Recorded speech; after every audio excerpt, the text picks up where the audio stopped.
এই অনুষ্ঠানটি শ্রোতাদের জীবন গল্প ভিত্তিক অনুষ্ঠান। এই অনুষ্ঠানে শ্রোতারা স্বেচ্ছায় নিজেদের জীবনের গল্প বলেন। শ্রোতারা যা এখানে বলেন তা সরেজমিনে ইনভেস্টিগেটেড নয়, সুতরাং সেদিক থেকে বিশ্বাস অবিশ্বাস একান্তই আপনার নিজের। সম্পূর্ণ বিনোদনমূলক এই অনুষ্ঠানটি আমাদের ব্যক্তিজীবনে কখনো কখনো শিক্ষণীয় ভূমিকা রাখে। এই অনুষ্ঠানে যারা আসেন স্বেচ্ছায় অংশগ্রহণ করেন। এই অনুষ্ঠানে কনফেস করবার পরে কিংবা জীবন গল্প বলবার পরে তার ব্যক্তি ও সামাজিক জীবনে কোনো বিরূপ প্রভাব পড়লে সেটার জন্য রেডিও কর্তৃপক্ষ দায়ী নয়। জীবন গল্প, জীবন গল্প, জীবন নাটকের চেয়েও নাটকীয়। স্বাগত জানাচ্ছি প্রিয় দর্শক এবং শ্রোতা, আপনারা শুনছেন জীবন গল্প ঢাকা FM 90.4-এ। আমি আরজি কিবরিয়া আপনার সঙ্গে রয়েছি এবং আমার সঙ্গে যিনি গেস্ট আছেন, আমি কথা না বাড়িয়ে শুরুতে তার সঙ্গে আপনার পরিচয় করে দিচ্ছি। আপনার নামটা একটু বলেন প্রথমে। আমি সারা। আমরা এখানে ছদ্মনাম ব্যবহার করছি প্রিয় শ্রোতা, আমরা শুরুতেই বলে নিচ্ছি ঘটনার প্রেক্ষাপটে আমাদের অনেক বিষয়ই গোপন রাখতে হবে, আমরা শুধু ঘটনাটাকে মাথায় নিব। তো সারা, আপনি শুরু করেন। আপনার বয়স কত বর্তমানে? আমার সার্টিফিকেট এজ এখন 40। জি। আর বর্তমানে জন্ম জেলা কোথায় বা থাকছেন কোথায়? আমি এখন আছি আপনার শ্যামলীতে। আচ্ছা, জন্ম জেলা? জন্ম হচ্ছে যে চিটাগাঁয়ে। আমার ছোটবেলাটা খুবই ভালোই ছিল, কারণ আমরা 2 ভাই বোন ছিলাম। ভাইয়া বড় ছিল, আমার অনেক বড়। আচ্ছা। মাঝখানে আমাদের 5 ভাই বোন মারা যায়, তো ওই হিসেবে আমি আমার বাবা আমার খুবই আদরের সন্তান ছিলাম। হ্যাঁ, মাঝখানে ওরা অনেক ট্রাই করেছে। বাচ্চা বড় কত? আপনার ভাইয়ের বয়স কত? আমার ভাইয়া, আমি যেটা শোনাচ্ছি যে 17 বছরের বড়। 17 বছর। তো ভাইয়া আমার বাবার চেয়ে বেশি ছিল আমার ভাই নিজের সন্তানের মতো আমাকে মানুষ করেছে। হ্যাঁ, বাবার সাথে আমি এতটা ক্লোজ ছিলাম না। তো ভাইয়ার সাথে সবকিছু শেয়ার করতাম। তো এভাবে তারপর আমি চিটাগাঁয়ের মানুষ হচ্ছে, আমি আগ্রাবাদী স্কুলে পড়াশোনা করেছি। তো বাবা যেহেতু আপনার গভর্নমেন্ট জব করতো, তো ওইখান থেকে যখন আপনার রিটায়ার করলো, আমরা ঢাকা ব্যাক করার পর এখানে ভাইয়া বিজনেস আরম্ভ করে। ভাইয়ার সাথে আমার বাবাও ভাইয়ার সাথে বিজনেস দেখাশোনা করে বিয়ে করলো। ভাইয়ার 4টা বাচ্চা। যখন আমি ঢাকাতে আসি, দেখা গেছে যে ওই যেটা হয় আর কি। ঢাকাতে কেন আসলেন? বাবা রিটায়ার করার পরে ভাইয়া ঢাকা বিজনেস করবে, তো আমরা ডেমরাতে ভাইয়া বিজনেস আরম্ভ করে। বিজনেসে সে অল্প সময় খুব ভালো একটা অবস্থানে চলে যায়। তো যেটা হয় কি যে মেয়েরা একটু ফর্সা হলে যেটা হয়, সব ছেলেদের চোখ পড়ে। তো এরকম হওয়াতে বাবা করলো কি, আমাকে আমার রেজাল্টও ভালো আসছে, আর আমাদের এখানে ভালো ইউনিভার্সিটি বা কলেজও ছিল না। বাবা আমাকে লালমাটিয়া নিয়ে আসলো, হোস্টেলে ভর্তি হলাম। হওয়ার পরে এখানে পড়াশোনা করতে লাগার পরে বাবা প্রায় দিনে চলে আসতো কোচিং এ, আর এখানে সামনে দাঁড়ায় থাকতো। তো কোচিং এ দেখা গেছে যে ছেলেরা মেয়েরা একসাথে বের হয়। তখনকার দিনে হয়তো কি, ছেলে মেয়ে একটা কেউ কারোর সাথে কথা বলা মানে অনেক বড় ব্যাপার। আর আমার ফ্যামিলিতে আমার বাবা ছিল কি, আমি একটা আমার বাসার পাশ দিয়ে যদি কোনো ছেলে যেত, বাবা দেখতো যে আমি ভিতরে এসে ওই মানে কোন দিকে আছি। হ্যাঁ, আর কোনো ছেলে যদি আমার দিকে তাকাতো, তাহলে বাবা মানে ইট ছুঁড়ে মারবে, এরকম অনেক কাহিনী করতো। তারপর বাবা আমাকে প্রেশার দেওয়া আরম্ভ করলো কি, তোমার কি এই ছেলের সাথে 2-1 কথা বলতে দেখেছে? ওর ছিল ওর আমার ফ্রেন্ডের সাথে রিলেশন। তা আমি তাকে অনেক বুঝানোর পরে তারপর সে বুঝলো না। হোস্টেলের যে মালিক, তাকে বললো, মালিকের বলার পরে মালিক আমাকে প্রেশার দেওয়া আরম্ভ করলো, তোমার সাথে ছেলের রিলেশনে এসে তুমি থাকতে পারবে না। পরে আস্তে আস্তে আমি না আপসেট হয়ে গেলাম, বাসায় আমি চলে আসলাম। ছেলেটাকে আপনি আগে থেকে চিনতেন? ওর সাথে তো আমার যে, হ্যাঁ, একসাথে আমরা কোচিং করতাম, ও ইয়াতে স্যারের কাছে। ও একই ক্লাসে পড়তো? হ্যাঁ। ওকে, কি নাম ছিল? আমি লালমাটিয়া কলেজে পড়তাম, আর ও ছিল মানে ওই ইয়াতে কেন্দ্রীয় কলেজে পড়তো। ওকে, কি নাম ছিল? আরিফ ছিল। আরিফ, ওকে। আমরা যে স্যারের কাছে কেমিস্ট্রি পড়তাম, সেই স্যারের সাথে ওই আমার সেই ফ্রেন্ডটার নাম ছিল বুলু, ওর একটা অ্যাফেয়ার হয়েছে। তারপর দেখলাম, পরে শুনলাম যে ওরা বিয়ে করে ভাইয়া পিএইচডি করতে আমেরিকা চলে গেছে, ওর সাথে আমার ফ্রেন্ডও চলে গেছে। আমি একটু ক্লিয়ার হই, স্যারকে বিয়ে করেছে আপনার ফ্রেন্ড? জি। আপনার স্যারের বয়স আপনাদের চেয়ে বেশি ছিল না? অনেক বেশি ছিল। আর আপনার ফ্রেন্ডের নাম কি ছিল? বুলু ছিল। ও আচ্ছা, ওনাকে বিয়ে করে চলে গেছে। আচ্ছা, হ্যাঁ। তো সেখানে আরিফের ভূমিকা কি? আরিফের কোনো ভূমিকা নাই। তো তখন হয়েছে ও একা হয়ে গেছে। ও হ্যাঁ, একসাথে পড়তো। আরিফ ওই মেয়েটাকে লাভ করতো? ওকে, নাও আই এম ক্লিয়ার। ও একা হয়ে গেছে। তো তখন আমার বাবা যখন প্রেশার দেওয়া আরম্ভ করলো, তখন আমি জিদের মাথায় বললাম যে হ্যাঁ ঠিক আছে, ওর সাথে আমার রিলেশন। আরিফের সঙ্গে? হ্যাঁ, আমার রিলেশন। আপনার সফট কর্নার ছিল আরিফের প্রতি যে ঘটনা ঘটার পরে? কোনো সফট কর্নার ছিল না। যখন প্রেশার দেওয়া আরম্ভ করলো, তখন আস্তে আস্তে আমি আমার মনে হচ্ছে হ্যাঁ, তাহলে ওকে মনে হয় পছন্দ করা আরম্ভ করলাম। হ্যাঁ, ওকে আমি যখন জানালাম যে ভাইয়া এরকম করতেছে, তো বাবা আপনি কিছু বলেন, বুঝান। তো আস্তে আস্তে দেখা গেছে কি যে দুজনে ভালো লাগা আরম্ভ হয়ে গেছে। তারপর বাসার মধ্যে ভাইয়া স্কুলে না কলেজে, তখন কোথায় পড়তেন? কলেজে? তখন মাত্র আমি কলেজে উঠেছি। তো Okay. ভাইয়া আমাকে ডাক দিয়ে একটা চট দিল, বললো কি তুই সারা জীবন কখনো একটা চকলেটের জন্য আবদার করিস নাই, হ্যাঁ, তো আজকে তুই এমন একটা ছেলেকে নিয়ে আছিস যেটা আমার পক্ষে বেছে নেওয়া সম্ভব না, কারণ ওরা ছিল ক্যালকেশিয়ান, আমরা ছিলাম চাঁদপুর চিটাগাং। ক্যালকেশিয়ান বলতে? ওরা ইন্ডিয়ান ছিল, পাকিস্তানের ইন্ডিয়ান। Okay. তো এখন এরপর আমার ভাইয়া গেল ওর ফ্যামিলিতে, তারপর আমার চাচারা গেল, যাওয়ার পরে একই ভালো মতো- বয়সের আপনারা? হ্যাঁ, তো কিভাবে সম্ভব এখানে? আচ্ছা, চাচারা দুজনেই গেল, কলেজে পড়েন, হ্যাঁ। যাওয়ার পরে অনেক কিছু হওয়ার পরে আমি অনেক সেগুলো কিছু বলতে? জানি, আমি হয়তো ঝগড়াঝাটি হচ্ছে, এগুলো আমাকে আর কিছু জানাই নাই। বাসায় আসার পরে আমাকে আবার ভাইয়া বললো তুমি আবার ডিসিশন নাও, তুমি কে ছেলেকে বিয়ে করতে রাজি? না হলে অনেক ছেলে আছে, না আমি বলছি না ঠিক আছে আমি ওকে বিয়ে করবো। ইন দ্য মিনটাইম আপনার সঙ্গে আরিফের কি কথাবার্তা হচ্ছে? কোনো কথা না। হ্যাঁ। হ্যাঁ, তারপরে যখন আমার বাবা গেল, আমার চাচা ভয়ানক, মানে ভয় পেতাম, চাচাকে কখনো এরকম দেখি নাই। তারপরে আমি আমাদের ওইখানে চিটাগাং রোড বলে, চিটাগাং রোডে তখন আমার মনে আছে 12 টাকা করে মিনিট ছিল, হ্যাঁ, ওদের TNT নাম্বার ছিল। আমি কল দিলাম, দেওয়ার পরে এখন ও বলতেছে যে তুমি কি বলো, আমি বললাম যে বাসা থেকে এরকম বলতেছে তুমি কি বিয়ে করবে আমাকে? এখন বলে যে আচ্ছা ঠিক আছে, ওর বয়স অল্প, হ্যাঁ, বলে ও কি করে না করে এগুলো আমরা তখন কিছুই চিন্তা করি নাই, হ্যাঁ। এরপরে গেল বাসার মধ্যে, আমি তো চলে আসলাম, কারণ বাসাতে আমার মোবাইল তো দিচ্ছে না, ভাইয়া কথা বলবে বা কিছু, তখন তো ভাইয়ের কাছে যেটা ছিল বড় একটা ওইখান থেকে কথা বলা সম্ভব ছিল না, খুব কড়া গাড়ি রাখা হয়েছে। এরপরে আমার চাচা আসলো, আমার চাচা এসে ওদের বাসা থেকে আসলো, আসার পরে বললো যে যেটা দেখলাম যে ক্যালকুলেশনের সাথে আমাদের কখনো মিলবে না, আর ওই ছেলেকে ওরা রুমের মধ্যে আটকে রেখেছে, রুম থেকে এসে আমার সামনে কথা বলার সুযোগ নাই, হ্যাঁ, তাহলে তুমি কিভাবে ওকে তুমি বিয়ে করবা? তারপরে না আমি আমার কাছে মনে হচ্ছিল যে ও আমার জগৎ। কেন মনে হচ্ছিল এরকম? কারণ আমি ছেলে বলতে ফার্স্ট লাইফে এই ছেলেকে দেখেছি, আমি আচ্ছা। অন্য কোনো ছেলের সাথে কখনো মিশতে পারি না বা কিছু। আমার কাছে মনে হচ্ছে যে আমার বাবা এত প্রেশারে রাখতো যে সব ছেলেকে নিয়ে সন্দেহ করায়, ওর সাথে রিলেশন বুঝতে হচ্ছে পেরেছি, নাকি, হ্যাঁ, হ্যাঁ। তো কেউ তাকাতে পারতো না। আমার কাছে মনে হচ্ছে বিয়ে হয়ে গেলে আমার ঝামেলা শেষ, আমি ওই বাসায় চলে যেতে পারলে আমাকে আর সন্দেহটা করবে না। তো যখন বলার পরে বলতেছে আবার চিন্তা করো, আমি বললাম যে কাকা আর চিন্তার কিছু নাই, আপনি ইয়ে করেন। তারপরে তো বাসায় প্রচুর ঝগড়াঝাটির গন্ডগোল হলো, আবার গেল, যাওয়ার পরে ওদের বাসা থেকে আসলো, আসার পরে ওর বাবা মা আসলো, ওর বোন আসলো, ওনারা আমাকে খুব সুন্দরভাবেই গ্রহণ করলো, আমার জন্য কাপড় চোপড় নিয়ে আসছিল, খুব ভালোভাবে ইয়ে হচ্ছে। তারপর একটা ডেট ফিক্সড হলো, হওয়ার পর ভাইয়া ওর অনেক ধুমধাম করে, মানে একমাত্র বোন তো, সে খুব আদর করে ওর ধুমধাম করে বিয়ে দিল। কত সালে? 2001 সেপ্টেম্বরের 29 তারিখ তখন ছিল। আপনি কলেজে পড়েন, সেও কলেজে পড়ে, ফার্স্ট হ্যাঁ ইয়ার? হ্যাঁ হ্যাঁ। ওকে।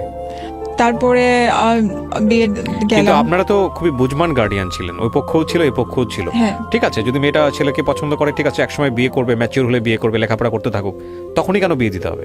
আপনি তো বাসা থেকে বের হয়ে যান নাই, ও তো আপনার জন্য পাগল হয়নি, কারণ ও পাগল ছিল যার জন্য তাকে সে তো অন্য কাউকে বিয়ে করে দেশের বাইরে চলে গেছে। ওদের ফ্যামিলি থেকে চিন্তা ছিল কি যে আমরা যদি করে রাখি, হ্যাঁ, তাহলে আক্ট করা কিন্তু আরো 2 বছর আগে রেখে দিয়েছিল, কিন্তু নেয় নাই করে আরো 2 বছর আগে রেখেছে। আপনার ইন্টার ফার্স্ট ইয়ারে থাকা অবস্থায় বিয়ে করলেন, তারও 2 বছর আগে আক্ট করে রেখেছে। হ্যাঁ হ্যাঁ, মানে আপনার কি? 2001 যখন আপনার আক্ট করেছে, হ্যাঁ। নেয় নাই, হ্যাঁ। মানে আসা যাওয়া করতে দেয় না, আমার সাথে কোনো যোগাযোগ করতে দেয় না। ওনার ধারণা ও চুরি করে আসতো। আপনার আক্ট হয়েছে 2001-এ, তার আগে কোনো যোগাযোগ ছিল না, না? না। 2001-এ আক্ট হওয়ার পরে 2 বছর কোনো যোগাযোগ নাই? যোগাযোগ করতে দেয় না, হয়তো কি ও আসতো চুরি করে, আপনার আচ্ছা। ধরেন সোমবার বৃহস্পতিবার এরকম চুরি করে আসতো। তো আসলে ওই হঠাৎ করে একটু কথাবার্তা বলতো, ড্রয়িং রুমে বসে থাকতাম, তো এরকম হতো। তো একবার এর মধ্যে একবার হচ্ছে কি একদিন ও কেন রাত্রিবেলা, আপনাদের স্কুলে গেলে তো কলেজে গেলে তো দেখা হয়তো? আমার তো কলেজ সবকিছু বন্ধ করে দিয়েছিল। কেন? লেখা বিয়ে তো হয়ে গেছে, আপনার কলেজ যা বন্ধ করে না, দিবেন কেন? তারপর বন্ধ করে দিয়েছিল, বলছিল যে আমার ভাইয়ের জিত ছিল যে ওকে আমি প্রাইভেটে পরীক্ষা দেওয়াবো, ওকে আমি হোস্টেলে বা লালমাটিয়াতে যেখানে এত বড় ঘটনা ঘটে গেছে আমি ওকে হেবে পড়া। কি আশ্চর্য, ইয়ে ধুমধাম করাবো করে না। বিয়ে দিয়ে দিল ছেলের সঙ্গে, হ্যাঁ। তারপরে আবার ঘরের মধ্যে আটকে রেখে প্রাইভেটে পড়াবে। আমি প্রাইভেটে পড়াবে। কনফিউজ। হ্যাঁ, কলেজে আমাকে আর ওইখানে আর পড়াবে না, কেন আমার পড়াবে ভাইয়ের না? জিত ছিল না, ওই কলেজে আর পড়াবো না, তুমি প্রাইভেটে পরীক্ষা দাও। হ্যাঁ, তো এখন ওইখানে আমি ওই এত কিছু আর আমি তখন জিজ্ঞেস করি না, ঠিক আছে প্রাইভেটে, আমি প্রাইভেটের পরীক্ষা দিয়ে নিয়ে আমি দিয়েছি ওপেন ইউনিভার্সিটি থেকে দিয়েছিলাম আপনার HSC। তারপরে তো ওদের বাসায় আমি যখন গেলাম তখন আমি প্রেগনেন্ট ছিলাম।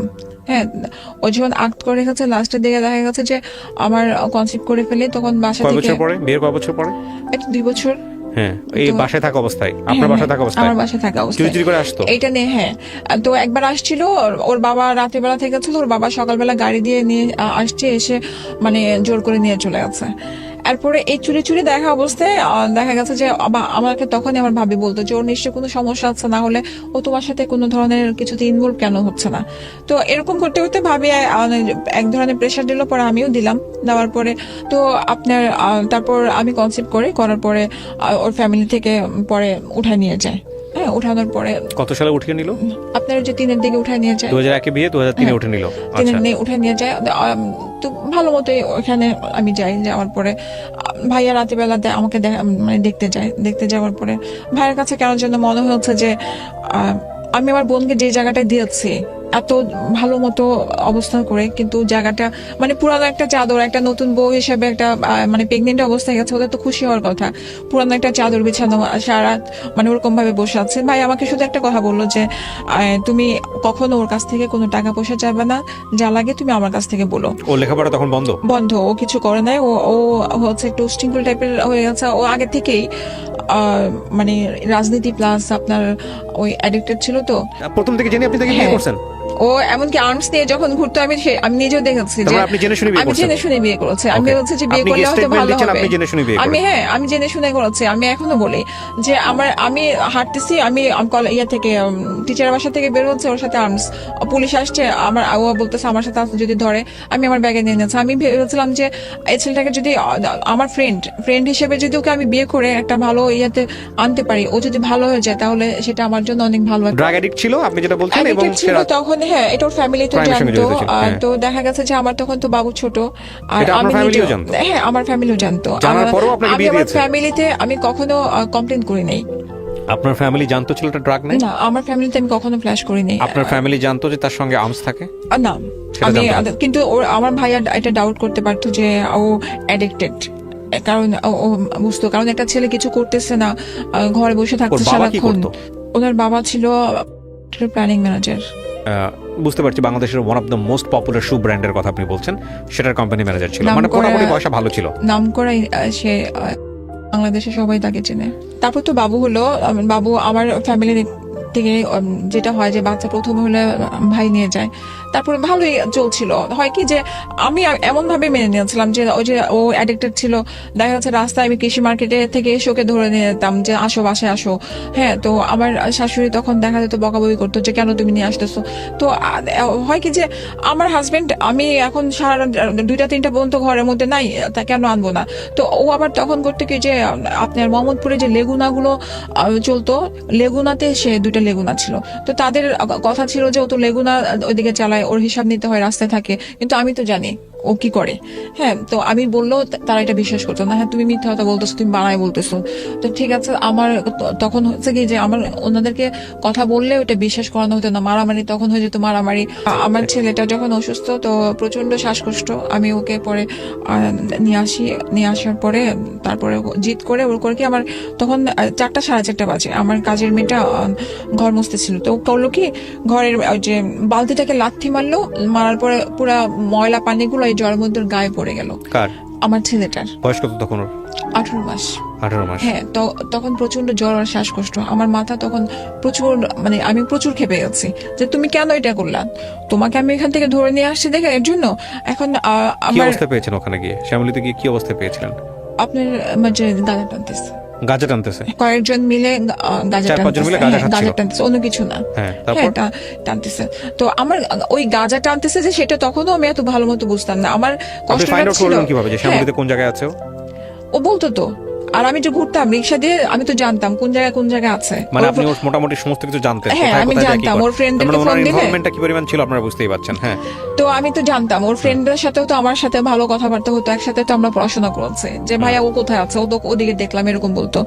তারপরে করেছে কি, আমার তখন মাথা প্রচন্ড জিদ। আপনার আমার ওই যে পাশে আমার ছিল, ড্রেসিং টেবিলটা ছিল, আমি ধাক্কা মেরেছি, ড্রেসিং টেবিলটা ভেঙে গেছে আমার, তখন হাতের এই যে রগগুলো কেটে গেছে। আপনার? হ্যাঁ, রগগুলো কেটে গেছে। তো আপনার গায়ে হাত তুললো সেই মুহূর্তে? হ্যাঁ, আমাকে লাথি মেরেছিল। লাথি মারার পরে আমার পেছনে ওই যে স্টিলের দোল আলনা টাইপের থাকে না, আলনার মধ্যে যে আমি ভিতরে পড়ে গেছে। এটা কি প্রথম গায়ে হাত তোলা নাকি এর আগেও তুলেছে? আরো অনেক কয়বার। কিছু বললে যদি ওর বাহিরে যাওয়া নিয়ে কিছু বলতাম তাহলে ও এরকম করতো। তারপর পরে তখন আমি বলছি যে আমি আর থাকবো না। ওকে আপনি যে জোর করে এভাবে বিয়ে করলেন, ও কি আপনাকে ভালোবাসতো? বিয়ের আগে বলেছিল আমি তোমাকে ভালোবাসি? না। তারপর ওর কথা কি, ও আমাকে এইটা ব্লেম দেয় যে তুমি ফ্রেন্ডকে বিয়ে করেছো। আপনি তাকে এক অর্থে জোর করে বিয়ে করেছেন, ফ্রেন্ড হিসেবে বিয়ে করেছেন, এবং সে মেন্টালি মারাত্মক রকম ভাবে উইক ছিল। আমি যেটা বলছি সেটা আপনি উত্তর দিয়ে শুধু মুখের ইশারা করলে হবে না, আমার অডিয়েন্সকে বুঝতে হবে। মানে আমি যা বলছি সেটা হ্যাঁ অথবা না। না, উইক ছিল, সে আমাকে ভালোবেসে বিয়ে করেছে। কারণ সে নিজের বিয়ের গাড়িটা, আমি বলি বিয়ের গাড়িটা সে নিজে কাউকে ধরতে দেয় নাই। বিয়ের গাড়িটার ফুল দিয়ে সে সারাদিন নিজে সাজিয়েছে। এটা মিন করে না যে সে আপনাকে ভালোবাসে। এটা 0% মিন করে। এটা তার জীবনের স্বপ্ন ছিল, হয়তো সে নিজের বিয়ের গাড়ি নিজে সাজাবে, সে সাজিয়েছে। আমি বুঝবো কিভাবে যে ভালোবাসে কিভাবে? আপনাকে সে ওয়ার্ড দিয়েছিল, একটু আপনি বলেছেন যে সে বলে নাই। না, সে কখনো এরকম বলে নাই, কিন্তু আপনি তাকে ভালোবাসতেন। বিয়ের পরে বলেছে। আপনি তাকে বলেছেন, বিয়ের আগে বলেছেন যে আপনি তাকে ভালোবাসেন। সে যদি আপনার কাছ থেকে সরে যেতে চাইতো, বিয়ের আগে আপনি তাকে যে কোনো ভাবে হোক ধরে রাখতে চাইতেন না? আচ্ছা, আমার ভিতরে এটা কখনো কাজ করবে না। আমার যে কেউ সরে যেতে চাইবে আমি জোর করে ধরে রাখবো। আমি তাকে বলছি, এমন বলছি। হাত তুললো শ্যামলীর এখান থেকে 3টা পয়েন্ট আমরা কিন্তু মাথায় নিয়ে নিয়েছি, এবং আপনারা খুব ভালো করে খেয়াল করবেন টিনেজ বয়সের এই যে ক্রেজিনেসটা, এটার শেষ পর্যন্ত রেজাল্ট কি দাঁড়ায়। এবং ডেফিনেটলি আপনি যেটা বললেন না, যে ওই যে একটা ছেলে ড্রাগ নিচ্ছে, একটু শৃঙ্খল টাইপের, এবং একটু এই পিস্তল নিজের কাছে রাখে, অন্য সবার চেয়ে আলাদা একটা পাওয়ার হোল্ড করে, এই ধরনের ছেলেদেরকে অনেক মেয়েরাই অনেক বেশি পছন্দ করে। অনেক মেয়ে পছন্দ করে। আপনি মাথা নাড়তেছেন, অনেকে বুঝবে না, কারণ করে তখন হচ্ছে কি গিটার নিয়ে হাঁটতো, চুলগুলো বড় বড় ছিল, ফ্রেন্ড ছিল। হ্যাঁ, তো আমার কাছে ভালো লাগা কাজ করেছে। মানে ওটাকে আমার সিনেমার হিরো মনে হতো না? ওইটা মনে হতো না যে সিনেমার হিরো, কারণ সে যখন দুর্বলতা সেও দেখেছে। হ্যাঁ, সে ফ্রেন্ড হিসেবে সে আমার সাথে প্রত্যেকটা জিনিসে হাঁটছে।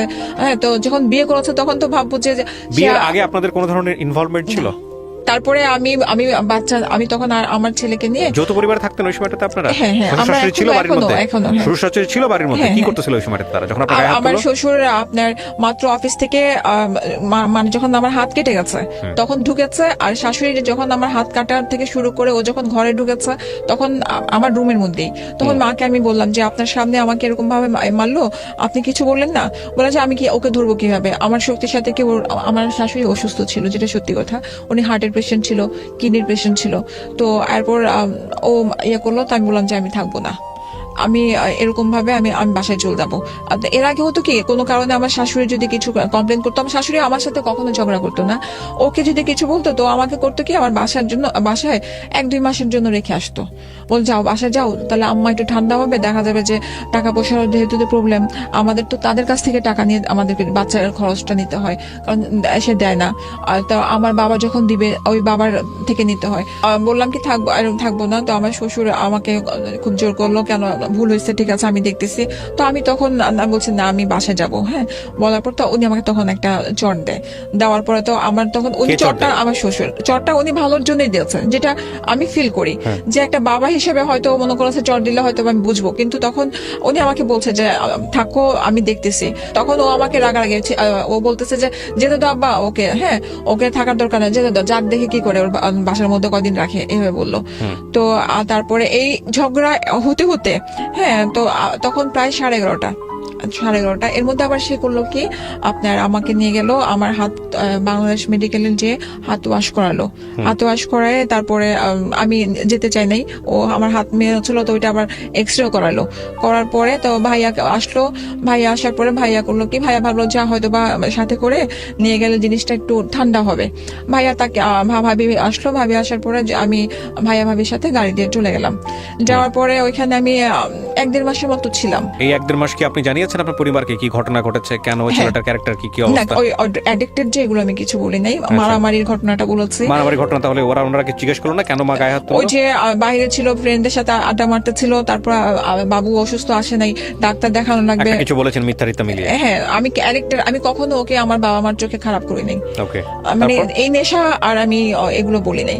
তো এরপরে ভাইয়া খুব খেপে গেছিল। ভাইয়া ওদিন মানে খুব যে এই রিলেশন আর রাখতে দিবে না। তারপরে যেটা হয় আর কি মেয়েদের ক্ষেত্রে, যে কয়েকদিন যাওয়ার পরে একটা দুর্বলতা চলে আসে, তারপর ভাইয়া করে নরম হয়ে যায়, তারপরে 2-3 মাস পরে ও আবার আসার পরে আবার নিয়ে যাওয়ার পরে এরকম ভাবে চলতে থাকে। চলার পরে এর মধ্যে আমার ছেলেটা যখন আমি কনসিভ করি, আমার বাবা ভুলক্রমে আমাকে কৃমির ওষুধ খাওয়াই ফেলছিল ফার্স্ট বেবির ক্ষেত্রে। জি, তো ও কিছুটা অটিস্টিক ছিল, ও সব বুঝতো কিন্তু ও কথা বলতো না। ও 6 বছর বয়সে কথা বলছে।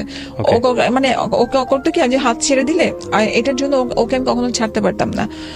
ও মানে চলে যেত যে কোনো জায়গায়, ও বুঝতো না, এমনকি মাকে বাবাকে ও মানে কানে যে শুনতে পাবে সেটাও বুঝতো না, এরকম ছিল। এরপর পরে ওর এক কাজিন আসে, একটা আপু আসার পর আমাকে বুঝালো যে তুমি আরেকটা বেবি নাও, তোমরা ট্রাই করো, দেখো। তাহলে ডাক্তারও বললো যে ওর সঙ্গী যদি থাকে, কথা বললে ও কথা বলবে। তো এরকম করার পরে তারও অনেক দিন পরে একটা আমাদের মানে ওর ফার্স্ট বেবির 4 বছর পরে কনসিভ করার পরে, যখন কনসিভ করি আমি আমার শাশুড়িকে বলার পরে উনি বললো যে তুমি অ্যাবর্শন করে ফেলো। তো আমি আমার সেকেন্ড বেবিটা, হ্যাঁ, তো আমি আমার হাজবেন্ডকে বলি যে মা বলছে অ্যাবর্শন করতে, কারণ আমাদের তো কিছু নাই, কারণ ও যেটা ইনকাম করে, ওর যে লেগুনার যে টাকাটা আসে সম্পূর্ণ টাকাটা ওর বাবার হাতে দেয়। হ্যাঁ, ওইখান থেকে উনি দরকার লাগলে ওকে খরচ দেয়, কিন্তু ওই টাকাটা ও কখনো নিজে খরচ করে না। ও এদিক দিয়ে আবার বাবা মাকে খুবই ও শ্রদ্ধা করে। তো এখন পরে করলাম কি, আপনার এই ইয়াতে আপনার গ্রিন রোডে কি যেন একটা ইয়ে আছে, নামটাও মনে নেই, কমফোর্ট, ওইখানে ডাক্তারের সাথে কথা বললাম, অ্যাবর্শন করব, সব রেডি। তারপর দিন যেতে বললো, তারপর দিন গেলাম।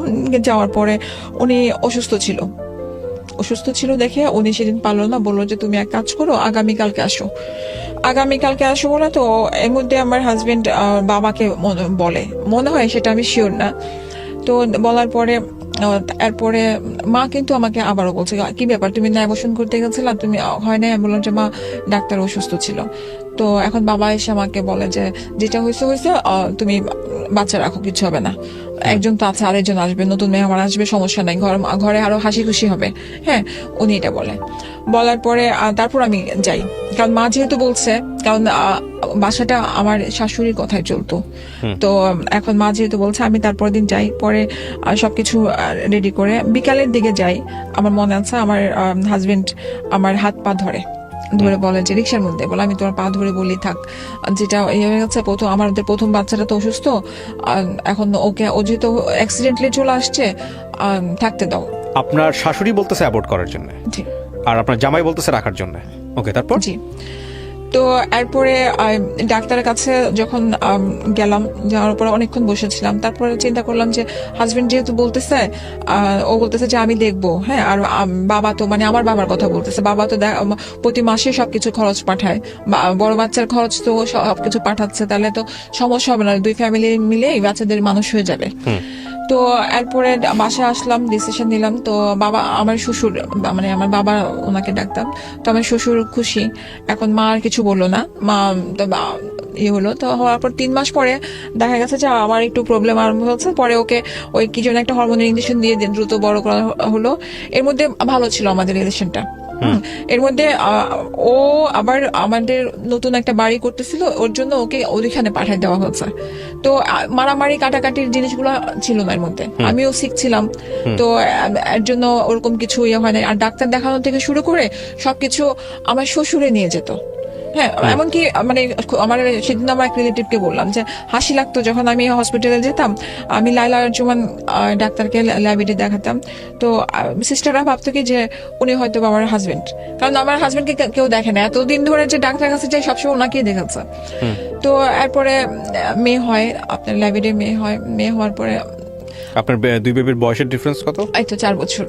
4 বছর পরে বাচ্চাটা হলো। জি, তারপর এই 4 বছরের মধ্যে আপনার জামাই কিছু করেছে? জব জাতীয় ওই যে আপনার লেগুনা যেটা ছিল, হ্যাঁ, ওই লেগুনাটা ওরা বিক্রি করে দেয়, বিক্রি করে, কারণ ওই যে ওরা পুরান ঢাকায় বাড়ি করবে, তো এখন ওর বাড়িতে সময় দিতে হবে। তোর বাবা বললো যে তাহলে তুমি এটা বিক্রি করো, তুমি ওইখানে বাড়ির কাছে দেখাশোনা করো। তো এর মধ্যে তো বেবি হলো, বাসা ওইখানে আপনার বাড়ির কাছে দেখাশোনা করে আরম্ভ করলো। তো মাঝখানে দেখা গেছে কি যে আমাদের মধ্যে খুব ডিস্টেন্স আরম্ভ হয়ে গেছে। ওকে আমি 2 মাস 3 মাসও দেখতে পাচ্ছি না। ও আসার পরে দেখা যায় যে মানে আধা ঘন্টা থাকে, ওর বাবার সাথে একটু হিসাব নিকাশ করে, তারপর চলে যায়। এখন আমার যে প্রবলেম গুলো দেখা যায় যে অনেক ধরনের অনেক কিছু লাগে, বাচ্চার লাগে বা কিছু, আমার বাবাকে আমি সবসময় বলতে পারি না, বা ওনাদেরকে আমাকে সবকিছু 2 টাকাও লাগলে আমার ওনাকে মা আমাকে 2 টাকা লাগবে এরকম চাইতে হইতো, বা ছোটটা আমার মেয়েটাকে আমি মানে বাড়তি কিছু খাওয়াতে চাইলে বলতো যে না এই বয়সে কেন বাড়তি দিবা, হ্যাঁ মানে ওনাদের মতো আমার চলতে হতো। তো এখন পরে এই যে ডিস্টেন্সটা আমার, এটাও আমার জন্য খুব খারাপ লাগতো। একদিন প্রচন্ড জ্বর এই ছেলেটার, তো এখন পরে আমি ফোন দিয়েছে, এখন আমার শ্বশুর বলতেছে খবরদার তুমি ওকে কল দিয়ে ডাকবা না, জ্বর হচ্ছে আমি ডাক্তার কাছে নিয়ে যাবো। কিন্তু হচ্ছে কি মেয়ে তো আমরা হয় কি যে শ্বশুর শাশুড়ির যে মনে হয় যে হাজবেন্ডটা যদি কাছে থাকে তাহলে মানে ভালো, কিন্তু আমার শ্বশুর আমার হাজবেন্ড কখনো বাচ্চাদেরকে কোলে টোলে নেয় নাই। আমার শ্বশুরেই সবসময় যে রাতে আসতো, মানে উনি ঘুম পাড়াতো, কোলে নিয়ে নিয়ে ঘুম পাড়াতো বা ইয়ে করা, উনি আমার বাচ্চাদেরকে খুবই আদর করতো, যেটা সত্যি কথা। এরপরে আমি ওর একটা ফ্রেন্ডের মাধ্যমে ওই ভাইয়াটা মোহাম্মদপুরে থাকে, মানে কল দিলাম ভাইয়াকে বললাম ভাইয়া প্লিজ ওর একটু ফোন দিয়ে বলেন আমার ছেলেটা মানে অনেক অসুস্থ, প্রচন্ড শ্বাসকষ্ট আর 104-এর উপরে জ্বর। তো ও রাতে আসে, তখন 2:30 হবে, ও রাতে আসে, আসার পরে ও দেখার পরে তো এখন হসপিটালে নিবে এরকম ইয়ে। তো এমন সময় আমার মানে শ্বশুর যে সে খুব রাগারাগি করে আমার সাথে যে তুমি কিভাবে কল দিলা। তো আমি বলি আমি জেসান ভাইয়ের মাধ্যমে আমি কল দিয়েছি, হ্যাঁ। তো বলতেছে কেন, আমি তোমাকে নিষেধ করেছিলাম না। ওকে ওই সময়টাতে সাথে সাথে ব্যাক করায়, বলে যে তুমি এখানে যাও, ওদের জন্য আমি আছি, তোমার লাগবে না। আচ্ছা, হ্যাঁ। তারপরে এর মধ্যে 2-3 বছরের মধ্যে আমার মেয়ে তখন 2.5 বছর হয়, এর মধ্যে ওই এরকম ভাবেই চলতে থাকে। আমি আমার পড়াশোনাটা আমি আস্তে আস্তে করতে থাকি, ওপেন ইউনিভার্সিটি থেকে আমি আস্তে আস্তে গ্রাজুয়েশনটাও পড়তে থাকি কেন্দ্রীয় কলেজে। হ্যাঁ। তো ওনাদের একটা জিদ ছিল যে ওনার ছেলে কিছু পড়াশোনা করে নাই, আমি পড়াশোনাটা আগাই যাচ্ছি। একসঙ্গে থাকতেন আপনি জামাইয়ের সঙ্গে থাকতেন ওই সময়টাতে? না ও তো তখন ওইখানে বাড়ি করার জন্য, হ্যাঁ। তো আসতো অনেকদিন পর আসতো, 15 দিন 20 দিন, আবার এমন গেছে যে 2-3 মাসও আসে নাই, হয়তো 15 দিনের মানে ঢাকার মতো থাকতেন না। হ্যাঁ। তো সকালবেলা গিয়ে তো দেখে চলে রাতের বেলা চলে আসা যায়। ওর কথা ছিল যে ওই যে ইট বালি সিমেন্টের হিসাব এগুলো নিতে হবে, চুরি হয় এগুলো, ওরা ওইখানে না থাকলে বুঝবে না। ওদের জয়েন্ট ফ্যামিলি ছিল, তো একসাথে চাচা ফুপু সবাই একই সিরিয়ালে সবার বাড়ি, তো সব বাড়িগুলো একসাথে তৈরি করা হয়েছে। তো এইটার জন্য ও আলাদা কোথাও থাকে না, ও চাচার বাসায় বা বোনের বাসায় এরকম ভাবেই ছিল। তো এইভাবে সময়গুলো গেছে। যাওয়ার পরে তো মেয়ে তখন আমরা এখান থেকে মোহাম্মদপুর থেকে আমরা গ্যান্ডারিয়া শিফট হই। গ্যান্ডারিয়া শিফট হওয়ার পরে ও তখন পুরা কাজকর্ম কিছু করে না, এর মধ্যে ওর এক বোনের হাজবেন্ডের সাথে একটা কাজ আরম্ভ করে। ওর বোনের হাজবেন্ড ইটালিতে মানুষ পাঠায়, হ্যাঁ। তো ওই ভাইয়ের সাথে কিছুদিন ও কাজ করে আজি সুপার মার্কেটে। তো তারপরে ভাইয়াটা এক সময় কিছুদিন কাজ করার পরে পুলিশের কাছে ধরা খায়। তো ওই যে মানুষের টাকাগুলো নিয়ে উনি আর মানুষকে পাঠাতে পারে না। কি হয় উনি সম্পর্কে? আপনার মানে হচ্ছে যে বড় চাচার মেয়ের জামাই আরিফের। হ্যাঁ, মানে আমার আপনার কি আমার হ্যাঁ। তো পরে কি করে ওই জবটাও যাওয়ার পরে ওর মামাতো ভাই যে বনানীতে জব নেয় এখানে, তারপরে ও জব নেয় ওখানে, নেওয়ার পরে জবটা ভালো চলে। আমাদের আস্তে আস্তে মনে হচ্ছে যে সুখের দিন ফিরে আসছে। এমন সময় আমার ননদেরও বিয়ে ঠিক হলো, বাচ্চাগুলো আস্তে আস্তে বড় যাচ্ছে। তো আমার ছেলেটাও কথা বলা আরম্ভ করলো। তো আমরা তখন ওই টাইমটাতে খুবই হ্যাপি ছিলাম। তো যে ইনকামটা যেটা করতো সম্পূর্ণ টাকা এসে ধরেন আমার হাতে দিয়ে দিত। ইনকাম বলতে ও যে জবটা করতো, মাসে যে স্যালারিটা পেত। কিসের স্যালারি পেত? ও ছিল এখানে ওর ভাইয়ের সাথে, ওইখানে ইয়েতে ছিল, কোথাও জয়েন করেছিল। হ্যাঁ, ওইখানে ও যেটা করতো মানে ও হচ্ছে যে ওইখানে যারা আছে তাদেরও উপরে লেভেলে সব ধরনের কাজ করতো, ভাইয়ের সব ধরনের কাজ। আপনার পরিচিত কারোর মাধ্যমে সে জবে ঢুকেছে? হ্যাঁ, ওর ফুফাতো ভাই। ওকে, বুঝতে পেরেছি আমরা। হ্যাঁ, তারপরে কি হয়েছে? ফুফাতো ভাই। তো এখন তো দেখা যাচ্ছে ভালো এই সময়, ওই সময়ের মধ্যে আমি জানলাম না ওরা 2 ভাই এখানে জব করে। হ্যাঁ, ওই যে বোনের হাজবেন্ডের সাথে ও কাজ করতো না, ওর একটা ভাই ছিল, ওই ভাইটাও ওর সাথে ওইখানে জব করতো বনানীতে। তো 2 ভাই একসাথে যেত, দুজনকে বাইক দিয়েছে, ওরা একসাথে যেত। যাওয়ার পরে হঠাৎ করে একদিন শুনি ওই ভাইয়ের ওয়াইফের কাছ থেকে যে আরিফ অফিসের এক মেয়েকে নিয়ে যে ও শনিবার দিন বাইক না নিয়ে ও কার নিয়ে বের হতো। ওই কার নিয়ে ও ওই মেয়েকে নিয়ে ঘুরতো, ঘুরে বাসায় ড্রপ করে আসতো। কিন্তু এখন হচ্ছে কি যে ওই যে ভাবিটা আবার একটু মানে একটু ওপেন মাইন্ডেড ছিল। তো ভাবি আমার বাসায় আসলে এসে বললো যে তুমি কি জানো এরকম সাথে তো ওদের খুব ভালো সম্পর্ক, হ্যাঁ গাড়ি নিয়ে ওরা শনিবার দিন ঘুরতে। তারপর আমি গাড়ি নিয়ে ভাবে ঘুরতে যায় মানে ওটা জানলো কিভাবে মহিলা? কারণ মহিলা জানলো এভাবে ওদের আপনার আসাদ গেটে যে সিএনজি পাম্প, এটা হচ্ছে যে ওদের, আর ওই পাম্পে থেকে ওরা ভুলে ক্রমে না জানি না গ্যাস নিতে গেছে, যাওয়ার পরে ওরা ওকে দেখে ফেলছে। আর ওই সময়ের মধ্যে ওদের আরো 2 বোন ছিল, ওরা হিসাব নিতে গেছে। ও গিয়ে চকাচকি হয়ে গেছে, হ্যাঁ ধরা পড়ে গেছে। তো ভাইয়া মনে করেছে যে এটা হয়তো ভাবি আমাকে বলবে না, আর ভাবি আমাকে মানে ওরা ভাবি আর আমি আবার ক্লাসমেট এটা ছিলাম। একদিন দেখেছে, হ্যাঁ ক্লাসমেট একদিন দেখে ছিলাম। এসে আপনাকে এটা বলেছে। তো আমি গাড়িটা যেটা কার ছিল? আমাদেরই গাড়ি, আপনাদের পারিবারিক গাড়ি, হ্যাঁ, মানে আপনার শ্বশুরের গাড়ি? আমার শাশুড়ির ইয়াতে ছিল।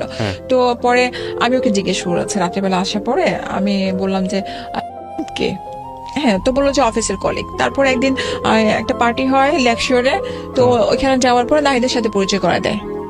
পরিচয় করানোর পরে তো দেখলাম ভালো কথাবার্তা হলো। তো প্রায় সময় যে গাড়ি নিয়ে যায় ওই সাথে ও ড্রপ করে এই কথাগুলো আস্তে আস্তে আস্তে আস্তে ও নিজেই বলে যে আজকে দেরি হয়ে গেছে, নামাই দিয়ে আসছি। তারপরে আরেকজন মানে আরেকটা ভাইয়া ছিল, নামটা আমার মনে পড়ছে না, ওই ভাইয়াকে নামাই দিয়ে আসছি এরকম ভাবে বলে। কিন্তু আমরা তো মেয়ে, তো আমার ভিতরে না আস্তে আস্তে সন্দেহটা ঢুকে যায়। কারণ এখন এর মধ্যে যে ওর কিছু সমস্যা ছিল যেটা, তো ওই সমস্যার কারণে আমাদের দুজনের এমনিতেই ওরকম অ্যাডজাস্ট হতো না। মানে আপনারা বলতেছেন হাজবেন্ড ওয়াইফ রিলেশনশিপের জায়গাটা অতটা স্মুথ ছিল না। আচ্ছা ওকে। তো আমার কাছে সেটা কি ওর সাইড থেকে প্রবলেম ছিল? হ্যাঁ। তো দেখা গেছে যে এর জন্য ও যেহেতু অনেক ডাক্তার দেখাচ্ছে অনেক ধরনের, তো এখন এর মধ্যে তুমি কেন তাহলে মেয়ে নিয়ে ঘুরবা? আমার কথা হচ্ছে এটা, তুমি তো ফ্যামিলিকে টাইম দিবা। তো এখন আমার বিষয়টা হচ্ছে যে তুমি ফ্যামিলিকে টাইম দিতে পারতেছো না, সেখানে আমার মেয়েকে নেই। এখানে তো আমাদের একটা সন্দেহ তৈরি হয়, সেটা হচ্ছে যে ওর যদি অক্ষমতাই থাকে কোনো পার্টিকুলার বিষয়ে, তাহলে তো ওর মেয়েদের সাথে ইনভলভ হওয়ার কথা না। আমি ডাক্তারের কাছে এর জন্য নিয়ে গেছি, আমি সালাউদ্দিন হসপিটালে হরিতোষ পালের কাছে নিয়ে গেছে। আমাকে ওর সামনে বলছে ডাক্তার হয়তো অভিনয় করতেছে আপনার সাথে, না হলে কোনো কারণ আছে। হ্যাঁ ও কারোর সাথে ফিজিক্যালি ইনভলভ না, ও যেটা এটা বলেন আপনি। হ্যাঁ ও যেটা ও হয় কি যে আমি যেটা শুনেছি এটারও পরের ঘটনা সাথে যেটা হচ্ছে ও করে, ও গল্প করে একসাথে বসে একটু হাত ধরে কথা বলা বা ইয়ে করা, আর কিছু না। ওই যে ফিজিক্যাল ভাবে ইনভলভ হয়ে যে ওইটা বের কিছু না। আচ্ছা আমি এখানে একটা জিনিস একটু বোঝানোর চেষ্টা করি প্রিয় দর্শক এবং শ্রোতা, because this is very important thing, যেটা খুবই ইম্পর্টেন্ট পার্ট আমাদের লাইফে, বাট আমরা সবসময় এটাকে ইগনোর করি। সেটা হলো যে ওনাদের মধ্যে হাজব্যান্ড ওয়াইফের মধ্যে যে ধরনের সম্পর্ক, এটা একটা খুবই প্রীতি সম্পর্ক, পবিত্র সম্পর্ক, এবং যে সম্পর্কটা খুব প্রয়োজন, সেই সম্পর্কের জায়গাটা স্মুথ ছিল না। আচ্ছা এখন কথা হচ্ছে পরবর্তীতে এই ভদ্রমহিলা ওনাকে যখন একজন ফিজিশিয়ানের কাছে নিয়ে গেছেন বা একজন ডক্টরের কাছে নিয়ে গেছেন, তখন ডক্টর ফাইন্ড আউট করেছে বা ওনারা পরবর্তীতে ফাইন্ড আউট করেছেন যে ওর মধ্যে আসলে প্রবলেম কোনো কিছু ছিল না ফিজিক্যালি, মানে ছেলেটার মধ্যে বা ওনার হাজব্যান্ডের মধ্যে, কিন্তু ও মেন্টালি এক ধরনের ওর মধ্যে পারভার্টনেস ছিল। এই পারভার্টনেসের বাংলাটা আমি কীভাবে বোঝাই, বেসিক্যালি হচ্ছে যেটা আসলে আমরা নর্মাল মনে করি যে একটা ছেলে এবং মেয়েটার মধ্যে যে সম্পর্কটা যে নর্মাল একটা সম্পর্ক, সেই সম্পর্কের জায়গাটায় অন্য কোনো বিকৃত চিন্তা যেটা মাথার মধ্যে রেখে সে হলো নর্মাল জায়গা থেকে অনেক বেশি সরে গিয়েছিল। যদি আমি বিষয়টা কীভাবে বলি, হুইচ ইজ আমাদের সোসাইটিতে এই জিনিসগুলো এখন অনেক বেশি হচ্ছে বিকজ অফ আওয়ার লাইফস্টাইল। হ্যাঁ কিন্তু এটা ওনার উপরে ইফেক্ট তৈরি করলো। কিন্তু আমার কথা হচ্ছে যে আপনার বাচ্চা কাচ্চা হয়ে যাওয়ার পরে গিয়ে আপনি এটা আবিষ্কার করলেন নাকি আগে থেকেই ছিল? অ্যাকচুয়ালি আমি না, আমাদের রিলেশনটা ওরকম ভাবে আমাদের কখনো হয় নাই। আমার কাছে ও যখন মানে দূরে থাকতো, ওই যে প্রথম থেকে দূরে থাকতো, তো ওই জিনিসটা আমি কখনো, ওই যে ও আমাকে বুকে নিয়ে অল টাইম ঘুমাতো, এই জিনিসটা আমার কাছে শান্তি ছিল যে আমার হাজবেন্ড আমাকে বুকে নিয়ে ঘুমাচ্ছে, আর কিছু লাগবে না। তো যখন ওই যে এই জবে যখন ঢুকলো, দেখলাম যে আস্তে আস্তে করে ও মেন্টালি কেমন যেন করতো, দেয়ালে মাথা বাড়ি দিত, আমাকে পা ধুয়ে মানে ধরে ক্ষমা চাইতো, আমি কিছু পারতেছি না ক্ষমা করে দাও। আমি ওকে অনেক বুঝাতাম যে এটা কোনো ব্যাপার না, আমার কিছু লাগবে না, আমি তো ট্রাস্ট মি, আমার কিছু লাগবে না, জাস্ট কারণ আমি তো ঘর থেকে বের হই না, আমি জবও করি না, আমি মাস্টার্স তখন পড়তেছি। হ্যাঁ তো ওর একটা ইয়ে ছিল যেন আমি পড়াশোনাটা না করি, কিন্তু আমি আমার টাকা দিয়ে আমি চালিয়ে গেছি। তো এখন ও করেছে কি, তো মানে এমনও সময় গেছে যে না পারলে ওর নিড ছিল কি আমার কাছে মনে হতো, কিন্তু পারতো না, তখন না আমাকে ও মারতো। এমন হয়ে গেছে যে যে এরকম সুইচ থাকে আপনার লাইটের, ওইখানে আমার মাথা নিয়ে বাড়ি মারতো, এরকম আমি সেন্সলেস হয়ে গেছি। আমার বাচ্চারা চিৎকার করতেছে, তখন তো আমি উপরে মানে আমার শ্বশুরের থাকতো 3 তলা, আমরা তখন 6 তলা থাকতাম। তখন ও নিজে মাথায় পানি দিত, চিৎকার করে কান্নাকাটি করতো, তারপর সেন্স যখন আসতো তখন আমাকে বুঝাতো, এরকম ভাবে লাইফ যেত। তারপর আমি আমার ফ্যামিলিকে কখনো না কমপ্লেন কিন্তু করি আপনি নাই। যে বিষয়টা আমাকে একটু আগে বলেছেন, এটা খুব ইম্পর্টেন্ট একটা বিষয়, যে কারণে আমি বিষয়টা নিয়ে একটু জানতে চাচ্ছি আপনার কাছ থেকে। একটা যেটা বলছে, ডক্টর বললো যে ওর মধ্যে অন্য ধরনের একটা পারভার্টনেস আছে, কিন্তু সেটা কি আপনি প্রমাণ পেয়েছেন হাতে কলমে কখনো? না, প্রমাণ আমি পাই নাই। এমন টাইমে ওই অ্যাক্সিডেন্টটা করে, সেটা হচ্ছে যে আপনার মেবি যে মিরপুরে একটা খেলার স্টেডিয়ামে খুব সুন্দর করে সাজিয়েছিল কোন একটা ফুটবল খেলার মনে হয় তখন।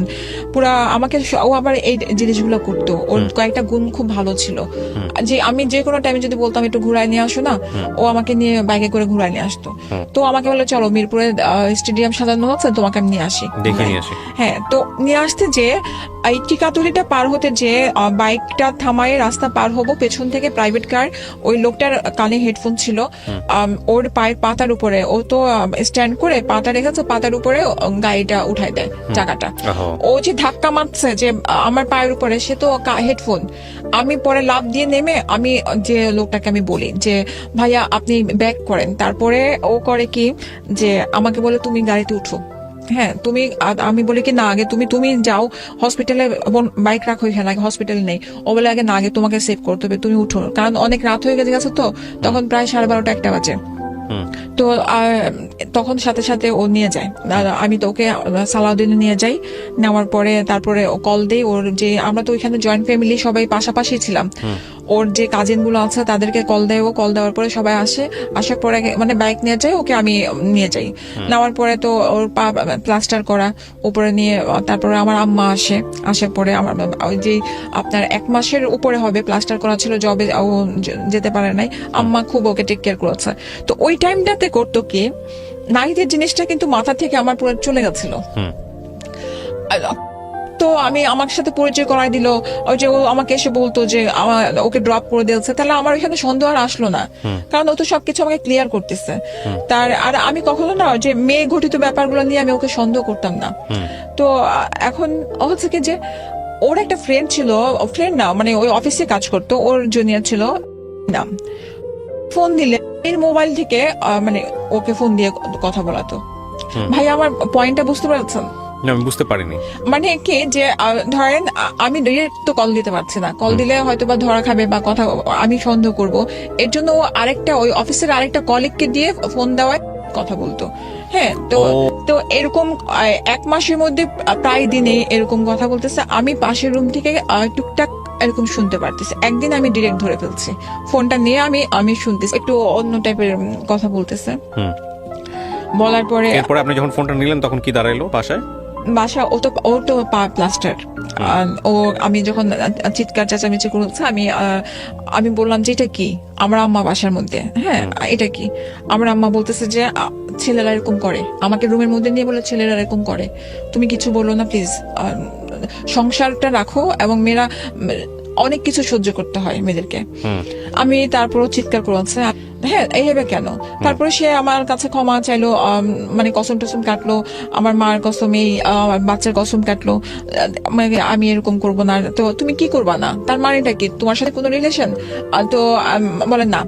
এরপর আমি করলাম কি, ও ঘুমায় গেল, যেহেতু ওর পা সমস্যা, ও মুভ করতে পারে না, ওর মোবাইল নিয়ে আমি চেক করে দেখলাম ওদের এমন অনেক পিক আছে যে বাইরে ওরা গেছে খেতে, তারপরে যে ভোরবেলা যে এগুলো হয়তো ধরার না, কিন্তু আমার ভিতরে লেগেছে যে একটা ভোরবেলা যে দুজনে খুব সুন্দর করে একটা ছবি তোলা, তারপরে দুজনে একই ম্যাচিং করে একটা ড্রেস পরে ছবি তোলা, এগুলা তারপরে পুরা ওর মোবাইলের ছবিগুলো। তো এরপরে আমি ওকে জিজ্ঞেস করি যে কে নিয়ে কি, তারপরে ওর প্লাস্টারটা 1 মাসের মধ্যে খুলে ফেলে। খোলার পরে এরপর আমার ভাইয়া আসার পরে আমার ভাইয়াকে কমপ্লেন দেয় যে ভাইয়া ও তো আমার অফিসের একটা মেয়েকে নিয়ে সন্দেহ করতেছে। তো এখন আমার ভাইয়া বলে যে ধর শোনো, এগুলো অফিসের গুলো না কখনো বাসায় বুঝতে দিবা না, বাহিরে যা ইচ্ছা তাই করবা, কারণ আমার ভাইয়ার একটা অ্যাফেয়ার ছিল, হ্যাঁ সেটা আমি জানতাম। তো ওই অ্যাফেয়ারের পেছনে ওইটা আমি পরে বলি। তো এখন আমি রান্নাঘর থেকে, আমার বাসাটা ছিল টপ ফ্লোরে, আমি এমন ভাবে বাসাটা নিয়েছিলাম যেন ছাদ থাকে, সন্ধ্যার পরে আমরা দুজনে দোলনা ছিল, আমরা ঘুরতে পারি, এরকম ভাবে ছিল। তো কথাগুলো শোনার পরে আমার ভাবি বাসা ছিল, আমি ভাইয়াকে বলি, ভাইয়াটা তুমি কেমন কথা বললা? বললাম যে এরকম ছেলেদের থাকেই। হ্যাঁ, তো আমি আমি বললাম তোমার থাকে বলে আমার ভাবি তখন প্রোটেক্ট করে, বলছে তোমার আছে বলে কি তুমি তোমার বোনের হাজবেন্ডকে সাহস দিবা? ও মানে আপনার ভাবি কথা বলেছে? হ্যাঁ, ওকে। তোমার বোনের হাজবেন্ডকে সাহস দিবা? তো এমন সময় আমার ভাইয়া প্রচুর ড্রিঙ্কস করতো, তো সে ড্রিঙ্কস আনার পরে খেতে দেয়। হ্যাঁ, আমাকে দেয়, ওকে দেয়।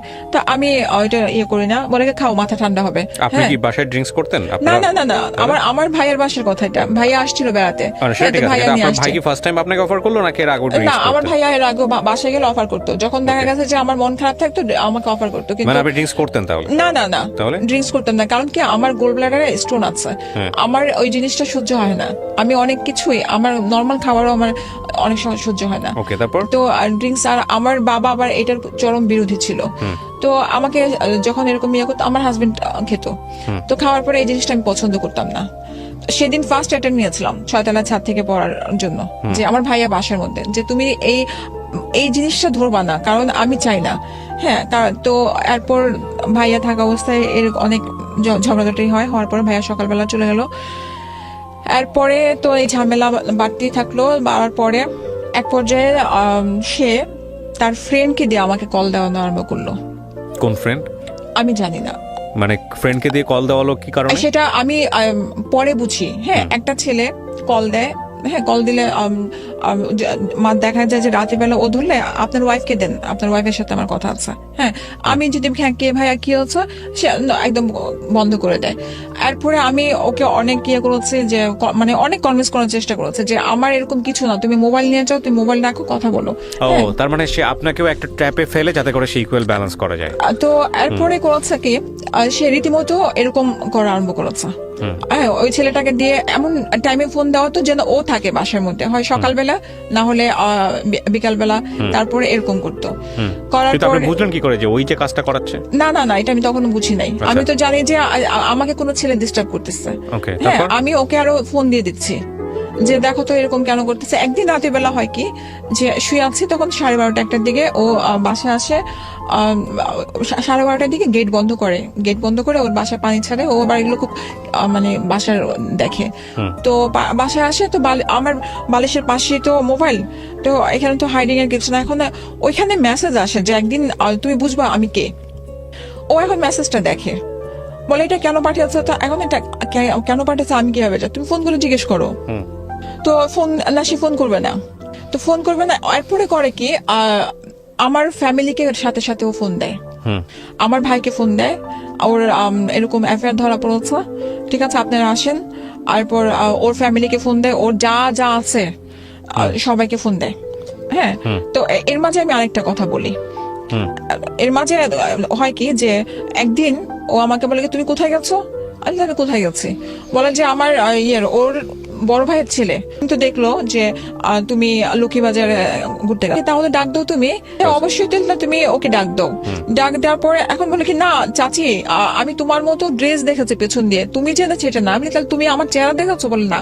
আমি তারপর আরিফকে বলি যে তাহলে তুমি কিভাবে বুঝলা যে আমি তোমার কথা ছেড়ে কি কখনো ঘর থেকে বের হচ্ছে? আপনারা যখন এই ধরনের একটা স্টেজে আছেন সংসারে, তখন আপনাদের বাচ্চাদের বয়স কত? বাচ্চারা তখন, আমার ছেলের তখন তো 7 আর হ্যাঁ 7-8 এরকম। মেয়েটার?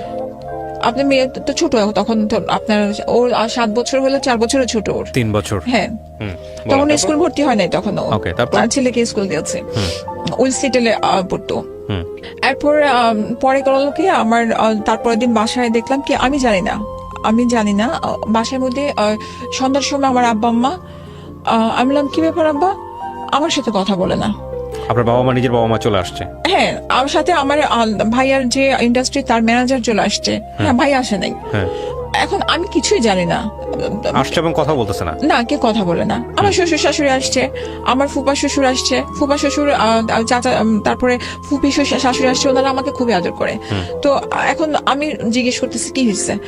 এখন ও দেখি লিস্ট নিয়ে আসছে, কল লিস্ট নিয়ে আসছে মোবাইলের, যে আমি কারোর সাথে কথা বলি। হ্যাঁ, তো এখন এইটা আমি কিভাবে বিশ্বাস করাবো? আমার আব্বা আমাকে জিজ্ঞেস করতেছে তুমি কারোর সাথে ফোনে কথা বলো?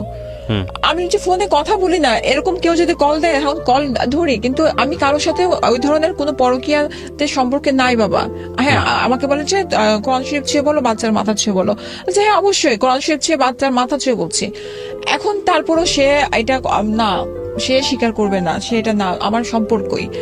এখন আমি বলছি তাহলে তুমি ছেলেকে নিয়ে আসো, যেহেতু তুমি যেভাবে বের করেছো নিশ্চয়ই তুমি কোনো ওয়ে পেয়েছো, ওটা নিয়ে আসো, যার সাথে আমার রিলেশন তাকে নিয়ে আসো। হ্যাঁ, তো আর সেগুলো কিছু না। এখন তাহলে কি করতে হবে? আমি ওকে ডিভোর্স দিব। আপনাকে বলতেছে সবার ফ্যামিলির সামনে? হ্যাঁ, ফ্যামিলির সামনে ডিভোর্স দিব। ও দেখলাম কি ছাদের মধ্যে যে সেন্সলেস হয়ে পড়ে যাওয়ার, আমি জানি না ওভেনের নাকি পড়ে যাচ্ছে, যে আমি ওকে মানে চিৎকার করে করে ওকে উঠানোর চেষ্টা করছি। এরপরে ও নিজে সুইসাইড করবে, আমাকে দা দিয়ে কোপ দেওয়ার চেষ্টা করছে। আমার এমনকি ইভেন আমার খাটের মধ্যে মানে দায়ের কোপ এখন আছে। বাচ্চারা তখন কোথায়? বাচ্চারা আরেক রুমে, ওর দাদারা ওখানে, মানে ওরা চিৎকার করে কান্না করতেছে। হ্যাঁ, এরপরে আমি একদম চুপচাপ বসেছিলাম। আমার কাছে তখন আমি শুধু একটা কথাই বলছি যে আমি কোরআন শরীফ আমার বাচ্চা ধরার পরে যদি আপনাদের কাছে মনে হয় যে আমি অ্যাফেয়ার আছে, ঠিক আছে, আমার কাছে আমি অ্যাফেয়ার আছে কারোর সাথে, এখন কি করতে হবে সেটা বলেন। আমার বাবা ডিসিশন দেয় ছেড়ে দাও, ডিভোর্স দিয়ে দাও। ও ডিভোর্স চাচ্ছে, তুমি ডিভোর্স দিয়ে দাও, তুমি নষ্ট মেয়ে। আপনার বাবা বলে এটা? হ্যাঁ। তখন আপনি জানতেন না ছেলেটাকে, যে ছেলেটা তখন আপনাকে? আমি জানতাম না ছেলেটাকে। তারপর আমার কাছে মনে হচ্ছে হ্যাঁ আমি নষ্ট মেয়ে, কারণ আমার কাছে কোনো প্রমাণ ছিল না। যে মোবাইলের লিস্টেই তো প্রমাণ আমি কারোর সাথে কথা বলেছি, কারণ সে তো কল দিচ্ছে, আমি কল রিসিভ করেছি। হ্যাঁ, এখানে 1 মিনিট হোক আর এখানে আপনার 10 মিনিট, সেটা কিন্তু কেউ দেখছে না। ঝগড়ার মাঝে কিন্তু লিস্টটাই প্রমাণ। হ্যাঁ, এখানে ওর ফ্রেন্ডও একটা আছে, ওর একটা ফ্রেন্ড আছে। পরে বললো যে হ্যাঁ ডিভোর্স দিয়ে দাও। তারপরে ওর আমার যে ফুপা শ্বশুরি আর ফুপি, সে বললো কি যে এক কাজ করো, তোমরা হজ করে আসো, ওমরা করে আসো দুজনে মিলে, ওমরা করার পরে দুজনের একটা ভালো শান্তি হবে। এটা বলার পরে তো আমার আব্বা বললো ঠিক আছে, টাকা পয়সা যা লাগে আমি দিব। হ্যাঁ, তোমরা বাচ্চা সহ যাও, যে করে আসো। সম্পূর্ণ কিছুটা একদম নর্মাল হয়ে গেল। ও নর্মাল হয়ে গেল বাচ্চা সহ। আমার মনে আছে ওর সাথে আপনি যে মেয়েটার ধরেছিলেন ওইটাও ততদিনে বন্ধ হয়ে গেছে, মানে ওটা নিয়ে কথা নাই, ওটা নিয়ে কোনো কথাবার্তা নাই। যদি আপনাকে বিলিভ করি আমরা, যদি ওর টার্গেট এটাই থেকে থাকতো তাহলে ও সফল হলো। কিন্তু এটা কতটুকু সত্য কতটুকু মিথ্যা এটা উপরওয়ালা ভালো জানেন। আমরা ঘটনার আসলে কে সত্য কে মিথ্যা সেই ঘটনা আরো আছে, ওটা ঘটনা এখন পর্যন্ত আছে। এরপরে আর রাতেবেলা আমাদের খুব ভালো একটা সম্পর্ক, ওই ধরনের কোনো কিছু না।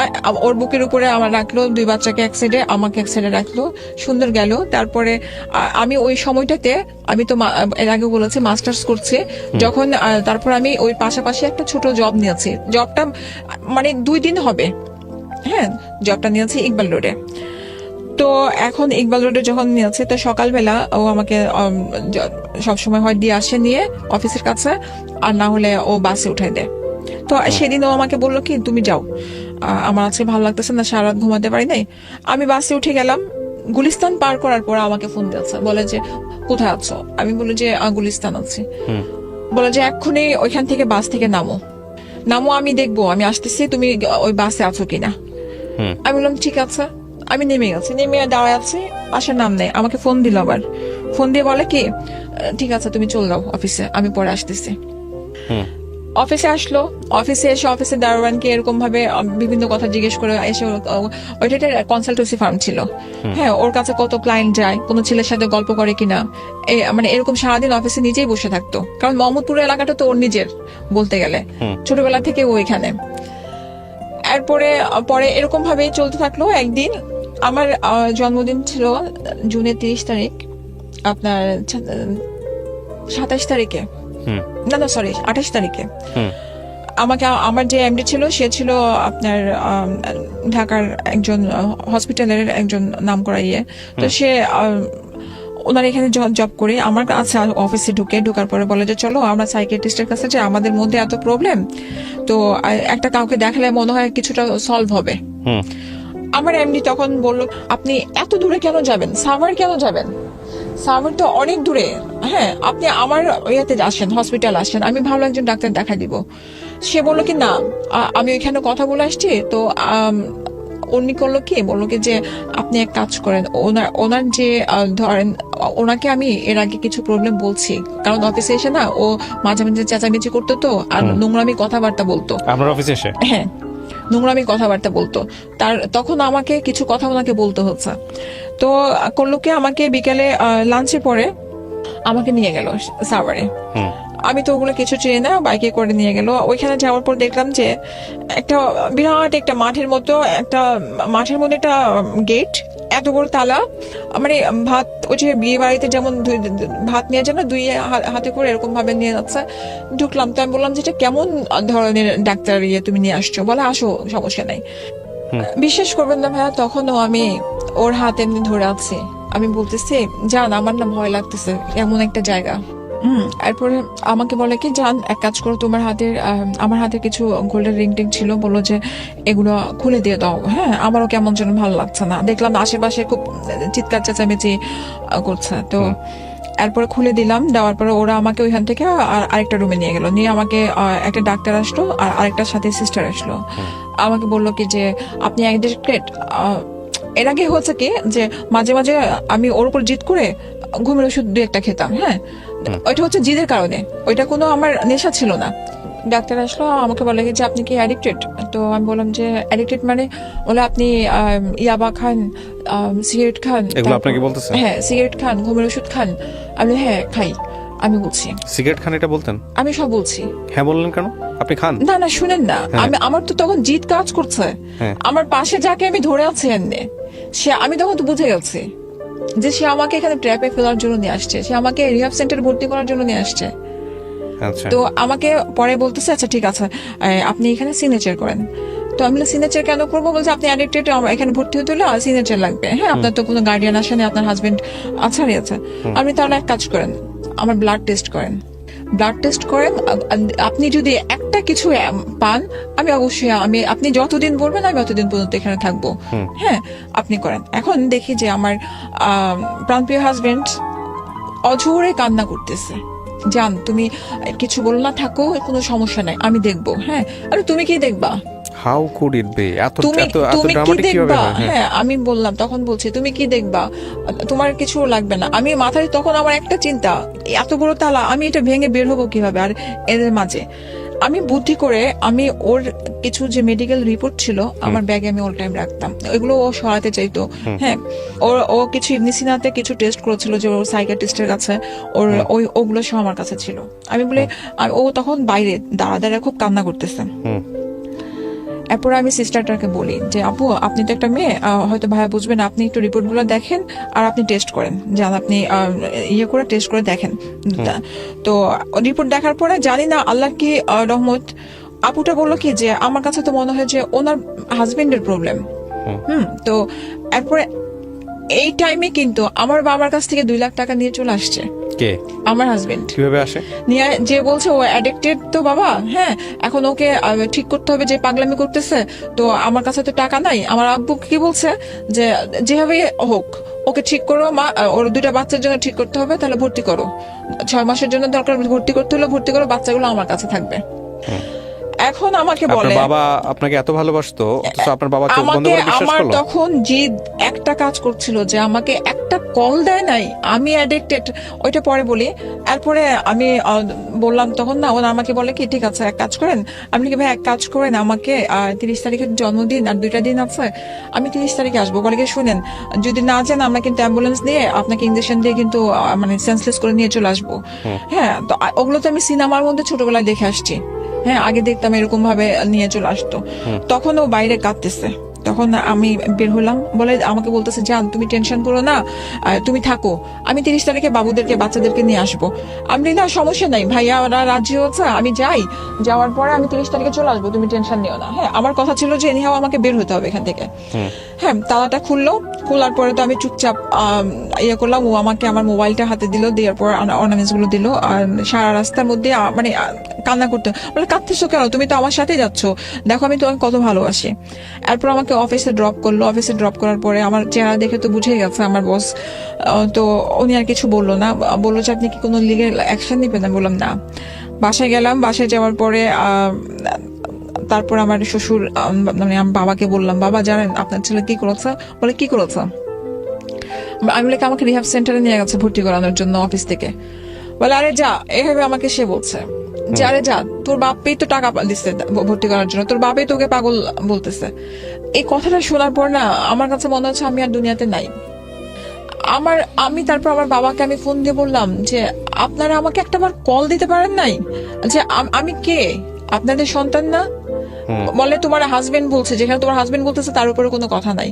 আমি হাজবেন্ড বেশি নাকি তার সন্তানটা বেশি? হ্যাঁ, তারপরে আর আমি কোনো কথা বলিনি, আর আমি সাথে সাথে রেখে দিয়েছে। রাখার পরে আমার বাবার তারপর পরের দিনে ওই দিনের ঘটনা, আমি নিচে নেমে গেছি রাগারাগি করে। আমি নিচে নেমে গেছি, নিচে নামার পরে ও আমার সাথে সাথে আমার হাজবেন্ডও নিচে নেমেছে। নিচে নামার পরে বাচ্চাগুলো খুব কাঁদতেছিল। তারপরে করলাম কি, আমি পাশে একটা ইট ছিল হাতে, আমি বললাম যে খবরদার যদি আমাকে ধরতে আসো আমি ইট দিয়ে বাড়ি দেবো। আমার ভাসুরের বউ আসলো, আমাকে বললো যে চলো তুমি রাতে আমার কাছে থাকবা। এমন সময় ও আমার গায়ে 2টা চড় মারলো জোরে জোরে। মারার পরে আপনি গায়ে হাত তুলতেন কখনো ওর? না, একেবারেই তোলেন নাই কখনো? না তুলেছে, এটা পরে আসতেছে। তখনও তুলি নাই। আমি ইট নিয়েছিলাম মারার জন্য। আমি বলছি আমাকে ধরতে আসলে আমি কিন্তু ইট মারবো। আমি ওকে প্রচন্ড ভালোবাসি, এখনো ভালোবাসি। এরপরে পরে আমার ফুপা শ্বশুররা নিয়ে যায় উপরে, নেওয়ার পর বুঝানোর পরে রাতের বেলা বাসার মধ্যে দেয়, বাচ্চাগুলোকে নিয়ে থাকি। এরপরে ডিসিশন হয় যে ডিভোর্স দিয়ে দিব। ঠিক আছে, তুমি ডিভোর্স চাচ্ছ, ডিভোর্স দিয়ে দিব, চলো। এরপরে যাই, ডিভোর্স নেয়। ডিভোর্স নিয়ে উপরে কত সালে এটা ডিভোর্সটা নেয়? ডিভোর্স 2009। ওকে। আর ডিভোর্স নেওয়ার পরে নিচে নেমে বলে কি আমি ভুল করেছি, আমি এখন তোমাকে বিয়ে করব। সাথে ওর খালাতো ভাই, হ্যাঁ, আমাকে বলে সিগনেচার করতে। ওইখানে যাওয়ার পরে ওদের রিলেটিভ যে জর্জ কোর্টে, এরপরে আমার পরে ওর বোনেরও ডিভোর্স হয় একসাথেই। তো এখন আমি বিয়ে করবো মানে তুমি আমাকে ডিভোর্স দাও নাই, তুমি তোমার ডিসিশন ছিল এটা। হ্যাঁ, আমার ফ্যামিলির কাছে খারাপ করছো আপনারা দুই তুমি। পক্ষই সাইন করেন ডিভোর্স পেপারে? ওকে। তারপরে এইটা শুধু না, আপনার ওই যে কাজী এনে কি হয়েছিল, খোলা তালাক করায় না কি করায়। এরপর আমার মুখের উপরে 20,000 টাকার কাবিন নামা ছিল, 20,000 টাকা চেকটা ছুঁড়ে মারে। হ্যাঁ, আমি যে আমার এটা লাগবে না, রেখে দাও তোমার কাছে। তারপরে পরে কি করে নিচে নেমে তো হাত পা ধরে কান্নাকাটি, এখন বিয়ে করবে। আমি অসম্ভব। ওর খালাতো ভাই একজন ছিল, ও বলতেছে যে চলো তোমাদের আবার দরকার বিয়ে করে না। আপনার সামনে কখনো ড্রাগ নিয়েছে? আপনার সামনে বসে কোনোদিন নেয় নাই? কোনোদিন নেয় নাই। আপনার ভাষ্যমত কি কি নিত? আপনি ড্রাগ অ্যাডিক্টের যে বিষয়টা বলেছেন, ড্রাগ অ্যাডিক্ট বলতে কি শুধু সিগারেট খাইতো সে আপনার চোখের সামনে, আর আপনি অন্য কিছু জানতেন না? আমার চোখের সামনে সে সিগারেটও খেত না, বাইরে থেকে খেয়ে আসলে আমি এটার স্মেল পেতাম। ও আমার ভয় আমার বাসার কি নিত সে? ইয়ে হতো না, ও গাঁজা টানতো। আচ্ছা, এছাড়া কিছু টানতো না। তখন ওই টাইমটাতে শুধু সে গাঁজা খেত। তো এরপর তো ডিভোর্স হয়ে গেল। ডিভোর্সের পরে তো পাগলামি, প্রতিদিনই কান্নাকাটি করে, অফিসে যায় কান্নাকাটি, এমন করতে করতে 18 মাস গেল। 18 মাসের মধ্যে প্রতিদিনই অবস্থা। আমার বাবা আমাকে জোর করে আবার অনেক কাহিনী পরে কনভিন্স করে আবার বিয়ে দিল। ওর সাথে আবার বিয়ে দিয়েছে। হ্যাঁ, ওর সাথে বিয়ে হয়েছে। হ্যাঁ, হুজুর ডেকে। হ্যাঁ, আমার চাচার বাসায় আমার ভাইয়ারা আমাকে জোর করে দিল যে কয়দিন পরে বিয়ে হয়েছে আপনাদের? 18 মাস। 18 মাস পরে হুজুর বিয়ে দিয়েছে, সে হুজুর অতীতের গল্প জানে সমস্ত কিছু? হ্যাঁ, আমার বাবা সেখানে লিখেছে কি মেয়ে অ্যাবনর্মাল। হ্যাঁ, তো আর এইখানে তাকে আমি বলছি আমাকে 10 লাখ টাকা দিলে যদি কাবিন নামায় হয়, কারণ আমি জানি ছেলে আমাকে আবার ধোকা দিবে। 10 লাখ টাকার ভয় সে আমাকে ছাড়বে না, কারণ তার কাছে টাকা নাই। হ্যাঁ, আমার বাবা করলো কি, তখন আপনি বলেছেন 10 লাখ টাকা দিতে হবে, আপনি আবার বিয়ে করবেন। হুজুর সমস্ত কিছু জেনে আপনাদের বিয়ে দিতে রাজি হয়েছে? হুজুরকে তো তারা খুব সুন্দর করে ভালো মতো, কারণ আমার বাবা ভাইরা ওখানে খুব প্রতাপশালী, সেটা তারা বুঝাই নিয়ে আসছে। আমি জানি না রিলিজিয়াসলি বিয়ে পারমিটেবল কিনা, বাট আমার কোনো জ্ঞান নাই। তো এরপরে করলো কি, নিয়ে আসছি মতো, আমার জানা মতো এরকম বিয়ে তো পারমিট হওয়ার কথা। যখন আমি শুনলাম যে 1 লাখ টাকা কাবিন, আমি বিয়ে করব না। হ্যাঁ, আমি বললাম না, এটা অসম্ভব। কারণ ও আমাকে 1 লাখ টাকা, যেহেতু এখানে আর্গুমেন্ট হচ্ছে, তার মানে এখানে আমার একটা কিছু আছে, আমার কাছে মনে হচ্ছে। হ্যাঁ, এরপরে করলো কি, আমার বাবা বললো না, যেটা বলছি তুমি, আমাকে আমার পা ধরে বললো যে আমি হজ করে আসছি। বাবা তখন পা ধরে বললো যে মা তুমি আমি যেটা বলতেছি মানো, 2টা বাচ্চার দিকে তাকায়, বিধবার মতো হলো ওই বাসায় থাকো। তোমার মনে করো তোমার হাজবেন্ড 4টা বিয়ে করেছে, তারপর তুমি 2 বাসায় থাকো। হ্যাঁ, এরপরে ওইখানে অনেক কিছু হওয়ার পরে ও বিয়ের পরেও আমাকে নিচ্ছে না। 6 মাস অলরেডি চলে গেছে। হ্যাঁ আসেও না। এখন আমার কাছে ডাউট লাগতো যে আমার এত কাহিনীর পরে তুমি প্রতিদিন আসতা, কান্নাকাটি করতা, কিন্তু বিয়ের পরে এখন তুমি আমাকে আমার চাচার বাসায় ফেলে রেখেছো। আমার বাবা সমাজের ভয়ে আমার বাসায় উঠাতে পারে না, আমার বাবার সমাজের এত ভয়, নিজের বাড়িতে উঠায় না, আমার চাচার বাসায় আমাকে রেখে দিয়েছে। তাই আমি বললাম হয় তুমি আমাকে বাসায় নিবা, না হলে আমি এখানে আর এভাবে থাকবো না, যেহেতু তুমি আমাকে বিয়ে করে ফেলছো। হ্যাঁ, এখন সে সময় চাচ্ছে। আমি বলছি আমি সময় দিব না, এটা 6-7 মাস পরের কথা। এরপরে আমি বললাম কি আমি রেডি আছি, সবকিছু গুছানো আছে, আমি যাব। তো ওর ফ্যামিলি থেকে বললো যে আমার ফ্যামিলি থেকে তো আসবে, আসার পরে আমি চেয়েছিলাম আবার মা আসার পরে একসাথে আমরা সুন্দরভাবে যাব। আমি তো বিয়েই তো করে ফেলছো, আর আমার তো আমি পুরান বউ তোমার। হ্যাঁ, তো এখানে তোমার 2 বাচ্চার মা, আর আমার এত অনুষ্ঠানের কিছু দরকার নেই। তো আমি আমার ভাইয়ের বাসায় গেলাম, ভাইয়া খুব খুশি। আমার ভাইয়া শুধু একটা কথা বললো যে মনে হয় কি যে জিনিসটা ভুল হয়ে গেছে, ওর বাবা মার আসা উচিত ছিল, ও একা যেহেতু নিচ্ছে জিনিসটা আমার কাছে কেন যেন সন্দেহজনক লাগতেছে। আমি ওর বাসায় গেলাম, যাওয়ার পর ওর বাবা দেখে যে রাজি না, ও পা ধরে বসে আছে, আমাকে ইশারা বললো যে আবার পা ধরে ক্ষমা চাও। তো আমি বললাম কেন, ভুল আমি কিছু করেছি? এরপর বললো যে না তুমি, তারপরও আমি ক্ষমা চাচ্ছি। মা আমার শাশুড়ি খুব জড়ায় ধরলো, হ্যাঁ, বললো যে এতদিন ধরে তোমার অপেক্ষায় আমি ছিলাম, যে কবে তুমি আসবা, 2টা বাচ্চা তোমার উপরে দিব। এর মধ্যে আমার বাচ্চাদের সাথে প্রায় সপ্তাহে 3-4 বার দেখা হতো, স্কুলে যেতাম, ওদের যা যা লাগতো এসে আমি দিয়ে যেতাম। তারপর উনি রাজি হলো না, আমরা উপরে গেলাম, যাওয়ার পরে ভালো কাটলো। প্রথম দিন তো খুবই সুখের দিন, যে বাচ্চাগুলোকে বুকে নিয়ে ঘুমানো, ও আমাকে বুকে নিয়ে শান্তির একটা ঘুম দেওয়া। হ্যাঁ, এটা গেল ভালো কথা। এরপরে 3 দিনের মধ্যে আমার শাশুড়ি হঠাৎ করে অসুস্থ, ও ইস্তেমায় গেল, ও তখন তাবলিগ ধরলো, ইস্তেমায় গেল। ইস্তেমায় যাওয়ার পর আমাকে ফোন দিয়ে বললো যে যান মোনাজাত হবে, আখেরি মোনাজাত ধরো। তো আমি বললাম যে আচ্ছা ঠিক আছে। ও আবার মানে যে শোল মাছ খাওয়া পছন্দ করে, এটা রান্না করলাম, আসবে। মোনাজাত ধরলাম, এমন সময় শুনে যে আমার শাশুড়ি মারা গেছে। ওনার রাতের বেলা নাকি সমস্যা হচ্ছিল, উনি তো অনেক মানে অসুখ ছিল ওনার।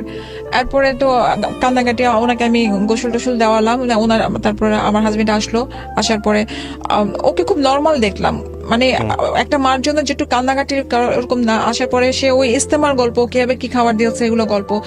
আমি তারপর দাফন দিলাম, ভাইয়ারা আসলো, সবকিছু গেল। যাওয়ার পরে তার ঠিক 4 দিন পরে ও আমাকে বললো কি ইস্তেমায় যাবো। আমি কাপড় চোপড় গুছাই দিলাম। তো এখন সবসময় ইস্তেমায় যাওয়ার সময় একটা বালিশ নেয়, ও বালিশ দিল না, একটা ব্যাগের মধ্যে করে গেল, খুব পাঞ্জাবি নিয়ে গেল। আমাকে বুকে জড়াই বললো কি জান তুমি টেনশন নিও না, যাওয়ার পর আমি তোমাকে ফোন দিব। বাচ্চাগুলোকে আদর করে গেল, হাতের মধ্যে আমাকে 2000 টাকা দিল, আর বললো যে ভাইয়া, ও তখন আমার ভাইয়ের সাথে ও বিজনেস করতেছে, তো বললো যে ভাইয়া আমাকে গরুর টাকা দিয়েছে গরু কেনার, তো সাথে আমি টাকাটা নিয়ে যাচ্ছি, এসে গরু কিনবো। তো খুশি, আমি তো খুব খুশি যে জীবনে ফার্স্ট আমরা গরু কিনবো। সবসময় তো শ্বশুর শাশুড়ির সাথে দেওয়া হয়, এবার আলাদা দেওয়া হবে। তো এখন রাতের বেলা 2টা বাজে আমার ফোন আসে, যে ওই ছেলেটা ফোন দিয়ে, যে ওর ফ্রেন্ড, সে ফোন দিয়ে আমাকে বলে যে ভাবি আপনাকে যে আগে কল দিত, এটা মানে আরিফের দেওয়া কল, ওর ফ্রেন্ডকে দিয়ে দেওয়া তো। হ্যাঁ, তা ওই ফ্রেন্ডের গার্লফ্রেন্ডকে নিয়ে ও এখন বগুড়াতে রাতের নাইটে যাচ্ছে। সেই মেয়ে নাম কি, ডিটেলস কি, কোথায় থাকে, কি থাকে, সে সবকিছু আমাকে বলে দিল। আমি বললাম যে ভাইয়া এতদিন আপনি ওকে হেল্প করলেন, হঠাৎ করে আপনি কেন আমাকে হেল্প করতে আসলেন, তাও আজকে চলে যাওয়ার পরে? বলে যে ও কোনো এক সময়ে আমার সাথে কোনো একটা বেমানি করেছিল, ওটার প্রতিশোধ আমি নিলাম। তো যেটাই হোক, বললো যে আপনি রাত্রে কল দেন না, কল দিলে ওরা ব্যাক করে ফেলবে, আপনি ধরতে পারবেন না। হ্যাঁ, সবসময় তো কালার করেছে আপনার ফ্যামিলির সামনে, তো এবার আপনি দেখেন। সকালবেলা আমাকে ফোন দিল, যান বয়ান শেষ হলো, খুব সুন্দর জায়গা, আমি একটু ঘুমাবো, হ্যাঁ ফোনটা বন্ধ থাকবে, তুমি টেনশন নিও না। আচ্ছা ঠিক আছে, আমি খুব নর্মাল। আমি সাথে 6টার দিকে আমি গেটটা খুললাম, গেট খুলে আমি আমার বাসায় গেলাম ড্যামরাতে। ভাইয়াকে বললাম যে এরকম, ভাইয়া বিশ্বাস করলোই না। ভাইয়া বলে যে না এটা অসম্ভব কথা, হ্যাঁ আমি বিশ্বাস করি না। ঠিক আছে তুমি ফোন দাও। ফোন দিল, বলে কি ভাইয়া আমি বসিলাতে একটা মসজিদ আছি। ভাইয়ার সাথে 2-3টা ফোনটা পাঠাই দিল। ভাইয়া বললো আমার জাপান থেকে টাকা আসছে, টাকাগুলো আনতে হবে, তুমি বাইক নিয়ে আসো। বলে আচ্ছা ঠিক আছে, বসিলাতে পাঠান, আমি যাবো, টাকা নিয়ে আসবো। এখন ওইখানে সবাই ঘুরে টুরে যে মসজিদের কথা বলছে, ওইখানে বলতেছে যে কোরবানির আগে কোথাও তাবলিগ বসে না। ভাইয়া ওকে ফোন দিয়েছে, ফোন ধরে না। এরপরে ভাইয়ার যে বায়ার গুলা, ওদেরকে দিয়ে ফোন দিয়েছে, দেওয়ার পর ফোন ধরেছে। তারপর তো ভাইয়া ফোন দিয়ে ইচ্ছা মতো গালাগালি করলো, বলতে তুই শুধু আয়, এতদিন তো আমার বোনের দোষ দেখে আসছি, তোকে আমি কিছু বলি নাই। এরপর ভাইয়া আমাকে বললো কি যে তুই যাবি না এখন ওই বাসার মধ্যে। আমি থাকতে পারিনি, দুইটা বাচ্চাকে দেখে আসছি তো আমি না করলাম কি ওদের চলে গেছি। যাওয়ার পরে আমি দেখলাম রাতে 8:30 9টার দিকে ও আসছে, এসেই পা ধরে কান্নাকাটি, মানে প্রচন্ড কান্নাকাটি। আমার তো মাথায় পুরো রক্ত খারাপ, আমি দা নিয়ে পারলে ওকে আমি জবাই করে দিই। হ্যাঁ, আমি যদি খবর দেয় যদি আসো হয় আমি মরবো, নাহলে বাচ্চাদেরকে মারবো। হ্যাঁ, আমি এমন গেছে যে আমি কোপও দিয়েছে যে আমি দুইটা বাচ্চাকে মেরে আমি মরে যাবো। কোপ দিয়েছেন মানে দা নিয়ে আমি কোপ দেওয়ার চেষ্টা করছি কাকে কোপ দেওয়ার চেষ্টা? আমার বাচ্চাদেরকে। হ্যাঁ, আমি বলছি ওদেরকে মেরে আমি মরবো। মানে আমার বাচ্চাদেরকে সামনে রেখে কোপ দিতে গেছেন? হ্যাঁ, কারণ আমার বাচ্চারা চিৎকার দিস করতেছে। Family is insane to be কি অনেস্ট। চিৎকার, এটা কি লাইফ লিড করতেছে আমি। হ্যাঁ, আমার হাজবেন্ড কোরবানির দেওয়ার 2 দিন আগে আরেকজনের সাথে চলে যাবে, সেই মেয়েকে ফোন দেওয়াতে সেই মেয়ে আমাকে বলে যে আপনি আপনার হাজবেন্ডকে জিজ্ঞেস করেন আমার সাথে কেন গেছে। আমি তার হাজবেন্ডকে ফোন দিয়েছি, ওর হাজবেন্ড আমাকে বলে যে আমি তো আমার ওয়াইফকে নিয়ে কোনো প্রবলেম ফিল করি প্রথম না। কথা হচ্ছে ঠিক আছে, আমি এই ডিসকাশনগুলো যেতেই চাই না। দ্য থিং ইজ দ্যাট আমি না, আমার মন্তব্যটা আসলে শেষে আসা উচিত। আমি মনে করি ঘটনার মাঝখানে ঘটনা আরো সামনে আছে। এরপরে এটা গেল, যাওয়ার পরে আমার ভাইয়া বললো কি যে ঠিক আছে ওকে তো এখন একটা ঠান্ডা মাথায় রাখতে হবে। তো আমি ওখানে একটা ভাইয়া টাকা আমাকে 1 লাখ টাকা দিল, আমার ব্যাংকে 5 লাখ টাকা ছিল, ওটা মিলে আমি নিজে পার্লার দিলাম। পার্লারটা ভালোই চলতেছিল, কিন্তু ওর মাথার মধ্যে তখন ওইটা চলতেছিল যে ও যে মেয়েটাকে ও ছেড়ে আসছে, ওইটা কিন্তু অফিসের মেয়েটা না, এটা হচ্ছে আরেকটা মেয়ে। ও পার্লার কত সালে দিয়েছিলেন? আপনার 14তে 14তে ওর ব্যবসা, ও আবার নতুন করে ডিলারশিপের ব্যবসা নিল। তো ওইগুলো তো লস খাওয়া আরম্ভ করলো। আমি ওকে তারপর টাকা দিলাম কিছু, সেটা তো লস খাওয়া আরম্ভ করলো। এখন বারবার প্রেশার দিচ্ছে যে আমার জন্য, ওর ভিতরে ওইটাই এক কথা যে আমার জন্য ওই মেয়ের কাছ থেকে ফিরে আসছে। হ্যাঁ, আস্তে আস্তে করে দ্বন্দ্ব মানে বাড়া আরম্ভ করলো। দেখা গেল আমার পার্লারে কোনো, ওদের গ্যারেজের মধ্যে আমি পার্লারটা দিয়েছে, আমার পার্লারে কোনো ক্লায়েন্ট আসতেছে, ওদের সামনে আমাকে মারতে আসতেছে বা চিৎকার চেঁচামেচি আরম্ভ করতেছে। আস্তে আস্তে করে ও আমার বাসায় মানে আসতোই না। আমার বাচ্চাদেরকে দেখা গেছে আমি আমার বাচ্চা সহ খাচ্ছি, ওকে যদি বলতেছি যে আসো একসাথে খাই, না আমার বাবার সাথে আমি খাচ্ছি, তোমার কোনো সমস্যা, তো এরকম বলতো। এরপরে বলো এরকম করতে করতে মানে আরো দ্বন্দ্ব আরম্ভ হলো যে আমার কাছে মনে হতো যে তোমার বাবার হক আছে, যেহেতু আমার বাচ্চারও তো হক আছে, যে আমার বাচ্চারও তো হক যে আমার ওর বাপের সাথে খাওয়ার, তো তুমি কেন সেটা তুমি ইয়ে করতেছো না। তো এখন যেখানে ও নিজের বলতেছে যে আমার বাবা একা, আমার মা নাই, আমার দায়িত্ব আছে, তখন আমি না আর কিছু বলতে পারি না, কারণ আমারও বাবা আছে। আমি কিন্তু এত কিছু পরেও আমি তাকে প্রতিদিন খাবার পাঠাতাম, সে খাক আর না খাক, তার সাথে লাস্টের দিকে কিন্তু আমার খুব ভালো সম্পর্ক হয়ে গেছিল। কিন্তু সে ওই মেয়েটার জিনিসটা সে ভুলতে পারে নাই। সে ওই মেয়ে নিয়েই ঝামেলা প্রতিদিনই করতে এরকম করতে তারপর সে আবার এর মধ্যে এই কিছুদিন লাস্ট রোজার কথা, এই দ্বন্দ্বর পরে আমি শর্ট করে নিয়ে আসতেছি। এর মধ্যে তো আমি তো কখন ওর কাছ থেকে কোনো টাকা পয়সা নেই নাই। আস্তে আস্তে করে ও বাচ্চাদের উপরে আবার বাজার সহ বন্ধ করে দিল। বাজার দেওয়ার মধ্যে দিত একটা মুরগি দিয়ে তুমি 3 দিন চালাও, এরকম করতো। এখন সেটাও বন্ধ করে দিল। রোজার মধ্যে আমার বাচ্চারা কি খাবে সেটাও জানো, কি তুমি জানো সেটাও কি খাবে। এখন তাহলে এটা কেমন ধরনের, তুমি ওর বাবা না, ভালো না লাগলে চলে যাও। আমি তো বলছি যে তোমার সাথে আমার থাকা সম্ভব না, আমার দরজা তোমার জন্য খোলা, তুমি এখানে আসছো মেহমানের মতো, তোমাকে আমি আনি নাই। হ্যাঁ, তোমার সাথে আমার দ্বিতীয় বিয়ে হয় নাই, তো এরকম ইয়ে করতো। তারপর আপনার যখন পার্লারটার যখন এসব ঝামেলা আরম্ভ হলো, তখন ও চিৎকার চেঁচামেচি যখন করলো, তো আমি বললাম যে কি চাও বলো, বলো তুমি চলে যাও, আমি সেই মানে ওই মেয়েকে বিয়ে করবে। হ্যাঁ, তো আমি ওই মেয়ে তো তোমাকে বিয়ে করবে না, তো বললো না আমি তোমার সাথে থাকতে পারতেছি না। তো এখন তাহলে কি করব, সেই আবার কাহিনী, আমার বাবাকে ডাকলো। বাবা এসে আমার শ্বশুর যে তার পা ধরে কান্নাকাটি করলো, আমার ভাবির ভাই এসে ওর পা ধরে কান্নাকাটি করলো। আচ্ছা, এই ড্রামাটা এটা কোথায় গিয়ে শেষ হয়েছে আমরা সেই জায়গাটায় যাই। আপনি ওনার সঙ্গে আছেন, ডিভোর্স হয়েছে? ডিভোর্স হয়ে গেছে। ডিভোর্স হয়েছে কত সালে হয়েছে? ডিভোর্স লাস্টে 16তে হয়ে গেছে। হ্যাঁ, 2016 হয়েছে। 2016 হচ্ছে আপনি পেপারস গুলো নিয়ে আসছেন। 2016 ডিভোর্স হওয়ার পরেও কি আপনি ওনার কাছে গিয়েছেন? হ্যাঁ, 16 পরে আমাকে আসতে দেয় নাই। 2016 পরেও আপনি ওনার সঙ্গে থেকেছেন? হ্যাঁ। কত বছর থেকেছেন? আপনার যে জুলাই ব্যাক করেছে। কত বছর মানে এই জুলাই ব্যাক করেছেন মানে 2020 সালে? জুলাই, হ্যাঁ 2020 সালের জুলাই ব্যাক করেছেন, তার মানে 4 বছর আপনি অবিবাহিত অবস্থায় ওনার সঙ্গে ছিলেন, একসাথে স্টে করেছেন? না, ওর বাসায় থাকতো 3 তলায় থাকতো, আমি 6 তলায় থাকতাম। আর আপনারা একসঙ্গে ছিলেন তো? হ্যাঁ। ওকে। ও আসতো মাঝে মাঝে খাবার টাবার ভালো কিছু রান্না করলে আমি ডাক দিতাম, একসাথে আসো খাও। আপনার বাচ্চা দুটো কোথায় আছে? বাচ্চা দুটো আমার সাথে আছে এখন আপনার সঙ্গে আছে? হ্যাঁ, এখন যে আজকে কয়েকদিন ধরে দাদার বাসায় গেছে সেপারেশন বেড়াতে। কততে হয়েছে আপনাদের এখন ফাইনাল সেপারেশনটা? জুলাই মাসের 27 তারিখে। এরপরে যোগাযোগ আছে আপনাদের সঙ্গে? ওর সাথে হ্যাঁ? না, বাচ্চারা ওদের বাবা বাচ্চারা এই নিয়ে 3 বার গেল, সেটা নিয়ে মেইন পয়েন্ট। হ্যাঁ। আমার বাচ্চারা এই যে 28 তারিখে গেছে, কারণ ওর কাজিনের বিয়ে হচ্ছে আমেরিকা বাচ্চা থেকে কি ও রাখতে আসতেছে। চায়নি নাকি বাচ্চা আপনি রাখতে দেননি? বাচ্চা ও রাখতে চায় নাই, আচ্ছা, ও রাখতে চায় নাই। আর ওদের এখন বাচ্চারা আমার কোনো সাথে মামলা চলে করেছিলেন আসবে আপনি? না, কোনো মামলা করেন ও নাই? এগ্রিমেন্ট করেছে আমাকে দিয়ে যে তো তুমি বাচ্চা নিয়ে যাচ্ছ, শুধু আমি বাচ্চার পড়াশোনা খরচ দিব, কোনো খরচ দিব না। হ্যাঁ, তো আমি বলছি ঠিক আছে। আমার না, কিন্তু বাচ্চারা, আপনার উপর যে আপনার পুরো গল্প শুনলে তো শুধু নির্যাতন নির্যাতন আর নির্যাতনের কাহিনী। আমার এখন মামলা আপনি করতে চেয়েছি, দেয় নাই। হ্যাঁ, কে দেয় নাই? আমার বাবা মা দেয় নাই। হুম।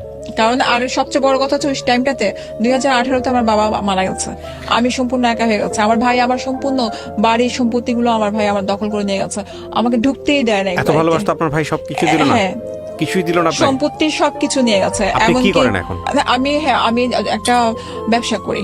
আপনি যে কোনো কিছু করে আপনি নিজের পায়ে স্বাবলম্বী। এই স্বাবলম্বীটার ক্ষেত্রে আমি বলি, আমি যেখানে এখন কাজটা করি, ও ওই জায়গাগুলোর মধ্যে যেয়ে বলে ও তো খারাপ, ও যে হোটেলে থাকে। আচ্ছা হ্যাঁ। সিস্টার, আপনি কিছু মনে জি। করবেন না, সেটা হচ্ছে যে আপনি গল্পটা রেডিওতে কেন বললেন? আমি আমার কথা বলার আগে আমি আপনাকে যে কোশ্চেনটা করেছি এই কোশ্চেনের অ্যান্সারটা দেন প্লিজ। আমি বলতাম না আপনাকে, আপনি যখন আপনাকে নক দিয়েছি অনেক আগে, আমি এখন দিয়েছি। কারণ কি, পরশুদিন আমার মেয়ে চিৎকার করে রাতের 12টায় কান্না করতেছে, আমাকে এক্ষুনি এসে নিয়ে যাও। কেন বলে, বাবা বলে কি মেহমানের মতো এখানে আসছে গেস্ট হিসেবে, গেস্টের মতো থাকো, একটা কিছু বাড়তি কিছু চাইবো না, খাইতে চাইবো না, কিছু না। ও যখন- বাবার বাসায় গেলে? হ্যাঁ, যখন সময় হবে মাকে বলবা চলে যাবা। আমি ধরেন আমি ওই এলাকায় গেলাম আমার মানে দাঁতের ডাক্তারের কাছে, যদি আমি বলি যে যাও ওকে বাবার বিয়ে সাথে, করেছে? আমি শুনেছি করেছে, কিন্তু হাইড করে রেখেছে, কাউকে কারো কাছে কিছু বলে নাই। আচ্ছা, তো তারপরে কি হয়েছে? আপনি হ্যাঁ তো আমি যদি ওদের বাসায় যদি আমি যাও দাদার আপনি সাথে আমার একটু প্রশ্নের দেখা করে অ্যান্সারটা দেন। আসো। জি। আপনি কেন বললেন আসলেন গল্পটাতে? হ্যাঁ, এই আমার মেয়ের কথাটার জন্য যখন রাতে শুনলাম না এই কথাটা, আমার কাছে মনে হচ্ছে ওদের একটা অধিকার আছে, হ্যাঁ। আমি না অধিকার পেয়ে থাকি। আমার হাজবেন্ড যদি এখনো বলে, ও তো আমার হাজবেন্ড না, যদি বলে যে সারা তুমি এখনো ব্যাক করো বাচ্চাদের জন্য, আমি 10টা বিয়ে করি, আমি তোমাকে একটা রুমের মধ্যে রাখবো, তোমাকে কোনো খরচ দিব না, আমি সেই হিসেবে যাব, কেন back আমার করবেন? বাচ্চাদের জন্য যাব। কেন ব্যাক করবেন? কারণ আমার বাচ্চা, আমার মেয়েকে বিয়ে দিতে হলে কখনো এরকম সিঙ্গেল মাদের ভালো জায়গায় বিয়ে হবে না আমার মেয়ের। তাই আমি জানি আমার বাবা মা থাকতে আজকে আমার এই অবস্থা, তাহলে আমার মেয়ের কি অবস্থা হবে? আপনি এই জন্য গল্পটা বলতে এসেছেন? হ্যাঁ, মানে আমি সারা জীবন কষ্ট করে আসছি। আমার কাছে কি এখন মনে হয় যে কেউ যদি আমাকে মেরে ফেলতো আমি শান্তি, কারণ আমি ঘুমাতে পারি না রাত্রেবেলা। আমার সারাদিন মনে হয় যে টাকা কোথায় পাবো, আমার সব দিক দিয়ে ব্লক করে দিয়েছে সবকিছু। আপনি আমি মাস্টার্স পাস করেছেন ওপেন ইউনিভার্সিটি থেকে? হ্যাঁ, তারপর আপনি না আমি ইয়া থেকে নরমাল ইউনিভার্সিটি থেকে আমি মাস্টার্স করছি, আমিতে তো ইংলিশে মাস্টার্স মাস্টার্স করার করছি। পরও আপনি জব কোথাও ম্যানেজ করতে পারছেন না? জব যেখানে জবে যাই সেখানে তো যে নোংরামি কথাবার্তা বলে চিল্লাচিল্লি করে, পরে আমাকে বলে কি যে আপনার জন্য আমাদের তো পরিবেশ নষ্ট করবো না। তো আপনি লিগ্যাল অ্যাকশন এরপরে- কেন নিচ্ছেন না তাহলে?